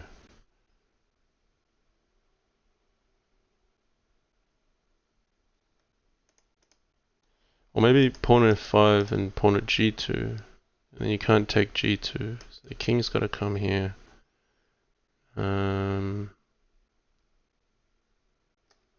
Knight takes d3, or just rook at f1. I'm a fan of that. I feel I'm playing in a bot that's using human instinct, like a collection of human instinct, and I feel entitled now that I can use some human instinct against it. Whereas when you play against Stockfish, you just feel like every move you're going to get judged on the, you know, absolute correct calculation based on brute force. It's a very different feel playing against this bot. Nice clips. Okay, ZH. Oh man, things I'll regret later in life.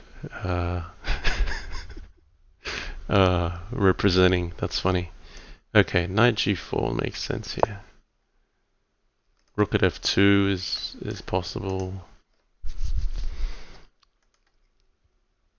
I just like pawn at f5 because it was cementing my position here and locking white out. I mean, I could lose this, but pawn at f2 just looks really strong. Okay, he's given up the knight.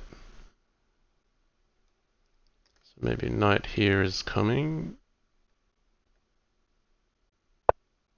Yeah. Okay. If bishop here, then that's a problem. So maybe queen at g8 is required. Now against this, is it pawn at f3 or pawn at b2?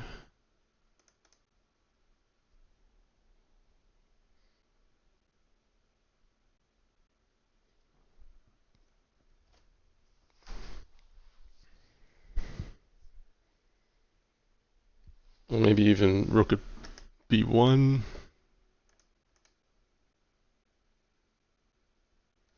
I gotta be careful here. This takes here, there'd be a mate threat. Like, say you played rook at b1, just to go back a step. Say like here, rook at b1, then you've got knight takes f7, takes, queen at h7 may even be mating. Takes, knight at g5, king here, bishop h7, king across, knight takes f7 check, king takes, knight g5 check, king anywhere, queen at h7 mates. So I was more concerned about that. This move, I can play pawn at h7, or I can use the rook. I think we'll use the rook.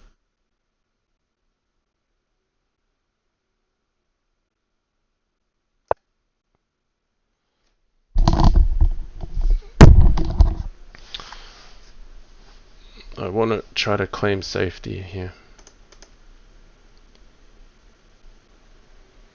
Maybe even if queen takes g4, knight e5, takes. No, I'm probably helping white by doing that. Could be pawn at b2.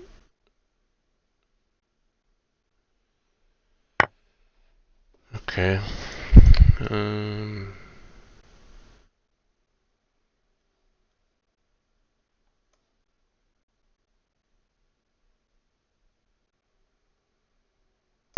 Yeah, I'd like a bishop in hand to put on h5.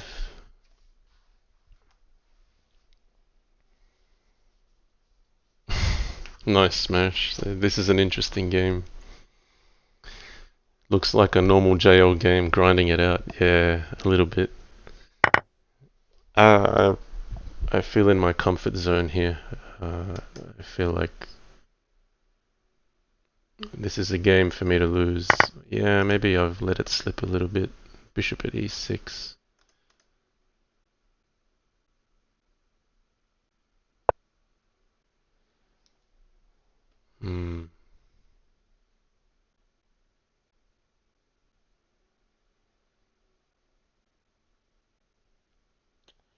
Yeah, that wasn't part of the plan.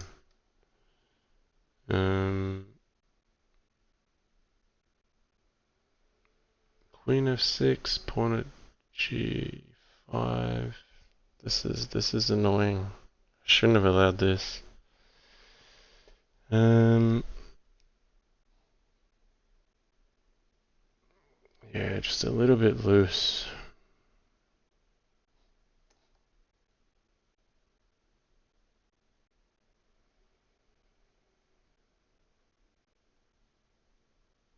So here I'm thinking putting bishop here, takes, pawn e6, bishop g8, pawn f7, bishop g8, bishop h7, and I lose the knight.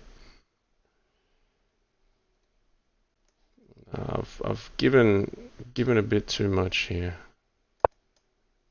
I felt I should have been doing better than this.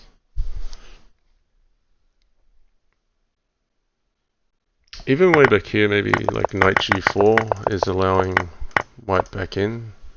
Like here, I felt black's really solid, and maybe knight takes d3 and pawn at f6, and like white was never getting into the position. Oh, maybe I'm losing some material here though.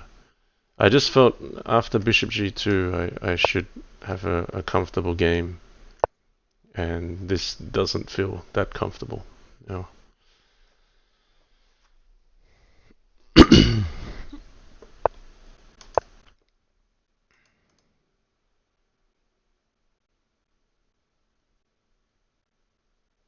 So expect bishop takes.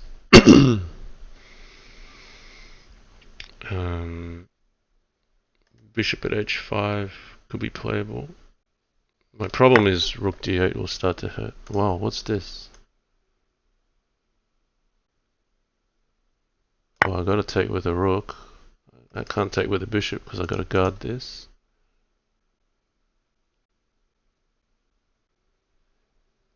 Yeah, that's just very like human influenced, that move. It's like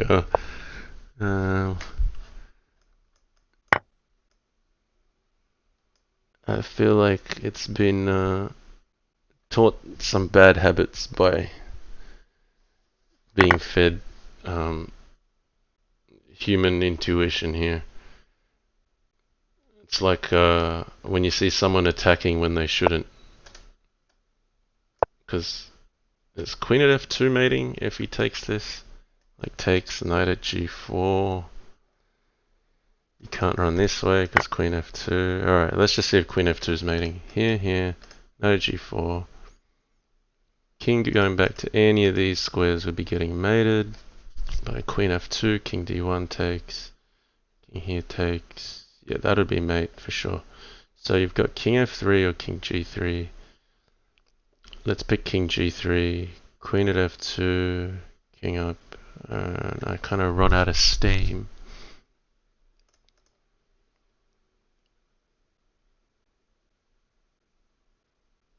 Do I need bishop at h4 first?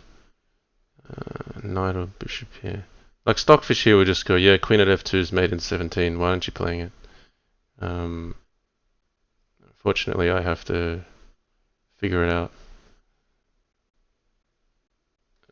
Could be queen at b1, could be a move.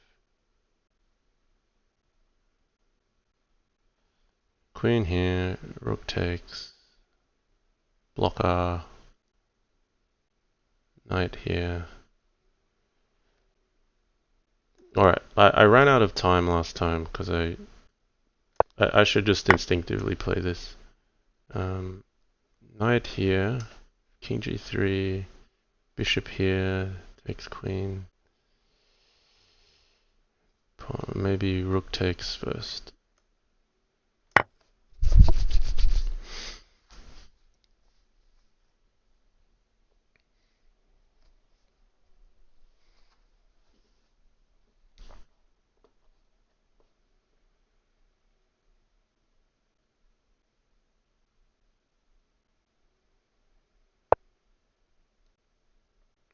Okay, have I just given it a lifeline?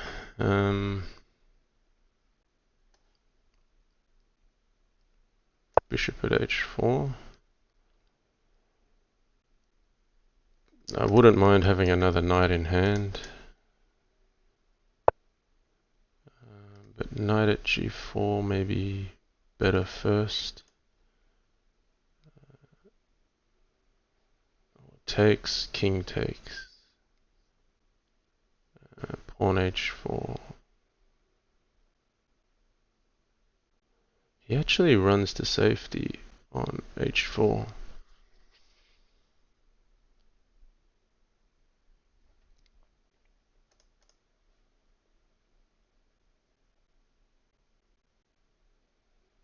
Okay, but I can start defending here, so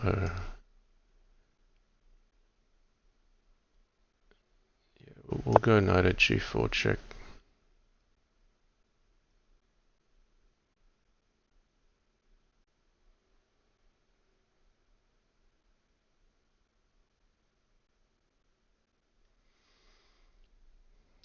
I kind of think king f1 might save the day. Oh, he's gone this way. Okay, take h2 or is knight e5? Or queen at no. Let's just think about the options.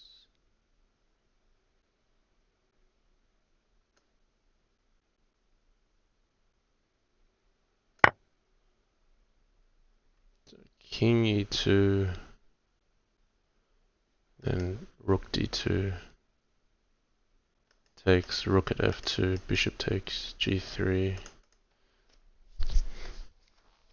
Let's just not run out of time and attack instinctively here. I just feel like king takes or rook takes. I'm not going to try to see mate. I'm just going to try to keep my position live.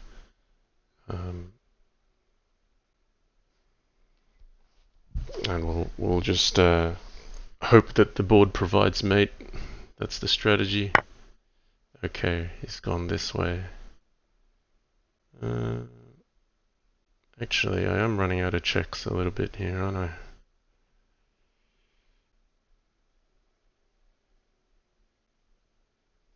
Oh, I missed a golden opportunity. Queen at g4. I could have just got safe for life. Why didn't I do that? That was just winning right there. Queen at g4. Damn. Okay, maybe rook at f2. If I have a knight in hand, I can attack on c4. Yep, so rook at f2. And if his king goes back to e2, then I'll play queen at g4. So I'm glad I spotted the idea. Because if knight here, I'll take it. If knight at c4 has to be winning. King here, pawn here, queen b2, king d1, pawn c2, king d2, c1, queen. If rook at e2 takes, but then I don't have. Yeah, my queen at g4 move got missed. I'm really annoyed about that. Okay, maybe queen at b2 this time. I need to get safe. That's basically the win here. Queen at g4 is just a clear win, because once you clear that up, you got nothing to worry about. So here I can actually take the rook for a second.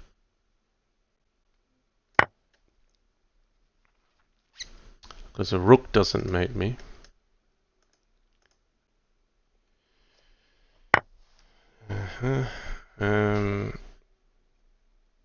Maybe queen takes g1. I can afford to take some material. I gotta be careful though. Rook at h7 takes. Rook at h7. Check takes. There's a discovery with this rook.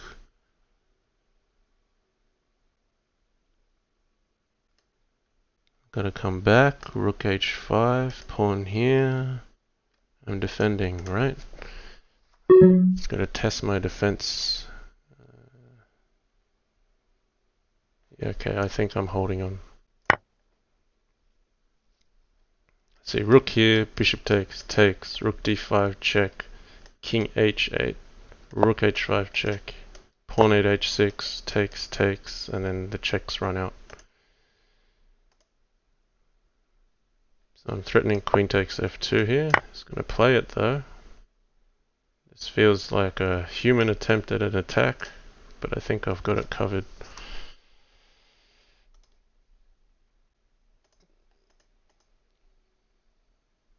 Oh no, rook d8. I miss rook d8. It's a win for white. Oh man. He's got rook f8. Ah, that's a shame. That's a nice win from the engine. I'm going to resign. But I blundered that game horribly. Way back here. Should definitely play queen at g4. Queen at g4, whether the king moves, or say queen at g4 block, take the rook, queen takes g8. Yeah, that's loose at the end. I should have seen that because I saw the discovery check coming, but even here, yeah, you could spend a move defending with rook at h7. I kind of put white's pieces in everywhere where he needed it and gave it away. It looks like a very elegant win.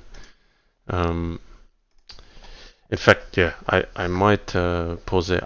My assessment of the engine is it's got a lot of there's a lot of potential to beat this engine. I mean, I've had a few wins I've missed. I just felt like the games were more on my racket than on the engines. I would have been happier coming away 3 games to 2. I don't know if it's still around. But yeah, I've gone a couple. I wanted to do about 2 hours. Yeah, that's a nice finish, guys. Have a look at that. I just only saw rook d5. I forgot rook d8. And there's a discovery, and you can't block anywhere here. So king h6, you get mated on g6. King h8, you get mated this way. It beat me like a human would swindle me. So it's definitely a collection of human intuition. It's true to machine learning, I suppose. It's learnt to play this game like a person. Yeah, rook at b2 is a move. That's what Smash is saying as well. Rook at b2 is a move.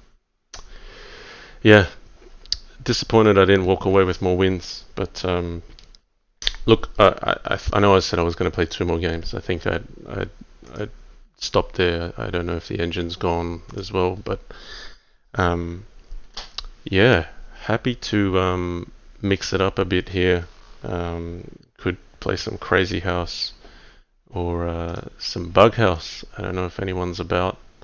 Haven't done Bug House in a while, but yeah, interesting games. Let's show the few candidates that some of the viewers have put forward for uh, an immortal JannLee game. Let's chuck it in here. So, just to reminisce some games, this is changing topic tremendously, but yeah, this is a game I played against JK the Bullfrog 7 months ago. We played a d5, knight f6. Okay, so this is pretty standard development. And pawn at g5, which was interesting. And here's where I think you could play maybe knight e4, but yeah, it looks like something is going to fall here. I'm not sure if this is a good move. No, you can't play knight e4 because of knight takes e4. What am I talking about? That's why knight d5 is played. Ignore my comment. Maybe knight e4 here, but he took, and then I went for a sack. And looking for knight at e4. He went aggressively. Maybe d3 was called for, and so I went for the attack. And well, here's where Stockfish calls mate in 14. In fact, but yeah, what was great here is I actually saw a mate. I think the queen takes g2 is forced mate. Just a queen sacrifice out of nowhere. But yeah, you can't come back because of pawn at g2, pawn at f2. If you come up, pawn at g4, pawn at d4, pawn at c4. So all the pawns, there's enough to mate. Knight has to capture. And again, you can't step back because of pawn f2. You can't run up because of the same problem. So you have to take here. But then a very nice mating net is formed because you've got 2 knights. And I remember during the game spending some time to think about it because instinctively this looks like black doesn't have enough to mate because white can run the king here and undermine this knight. But it turns out there is a lovely resource in pawn at e6 which defends this, and this setup is completely switched to a different setup where you put your pawns and your knights on the same colors, but because a knight attacks an opposite color, you actually cover both light and dark squares very well. So all of these dark squares get covered, all of these light squares get covered, and suddenly you've got a mating net that's appearing. This is cut off, and then this one is also cut off. So, you know, there's this force field here. You can't come here because of pawn at c4, and then just when you think g2 is a way out, the knight covers this one, and e5 to mate. So yeah, I do actually remember this game. It's a pretty good candidate for an immortal game. Yeah. I remember this game. It was seeing it live was pretty cool. All the way back from queen takes g2. I had to calculate this one. But the beautiful thing about this game is that just with pawns and knights, black switches from one mating net complex where you've got 2 knights on opposite colors covering fields, and somehow it's like it just holds on by a string where white looks like he's getting away, and then you switch to a different kind of mating net complex with knights and pawns on the board, and then again white looks like he's got an escape path, but you cut it off with your knights being on opposite colours again, and the pawns are just in the right places to seal. So that's a really good candidate, and I'm really impressed how Opal Wesleyan can even track down that game. I wouldn't even know how to track this game down, even though I do remember it. And there was another contribution, a bonobo game. Where are we? Who put this one forward? This one was from IRN Juggle 28. So this is a bonobo game, which was probably played in a stream long time ago. Yes, it says 30 months ago. So this is 2.5 years ago. And this is your standard d4, d5 opening. And bonobo went for an early h4, h5 charge. And there was a big battle for g6. Even now I can still kind of remember what happened here. There was a big battle for control of g6. Knight at e4, I had to try to put the brakes on it, and bonobo just tried to stick it in here. And I had to run out.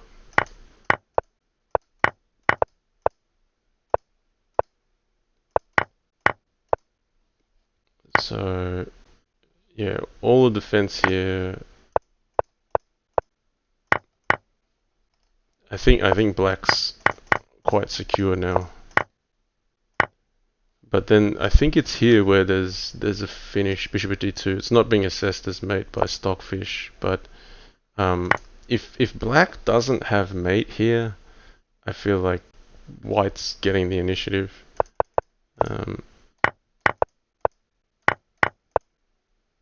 Yeah, maybe it's this final position where knight at f3.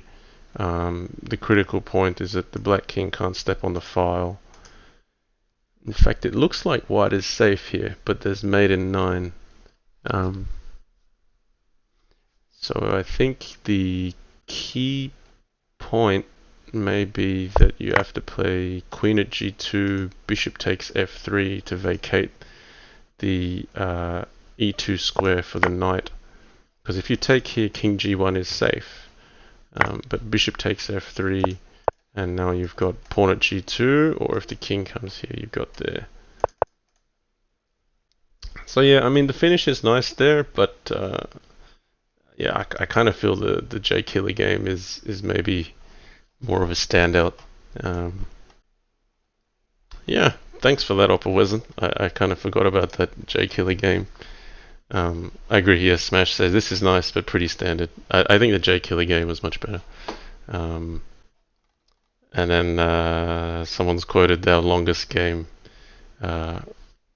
Opal Wesleyan, he's quoted the video, but we had a 97 move game, which had about, it felt like 6 different games in one, something like that.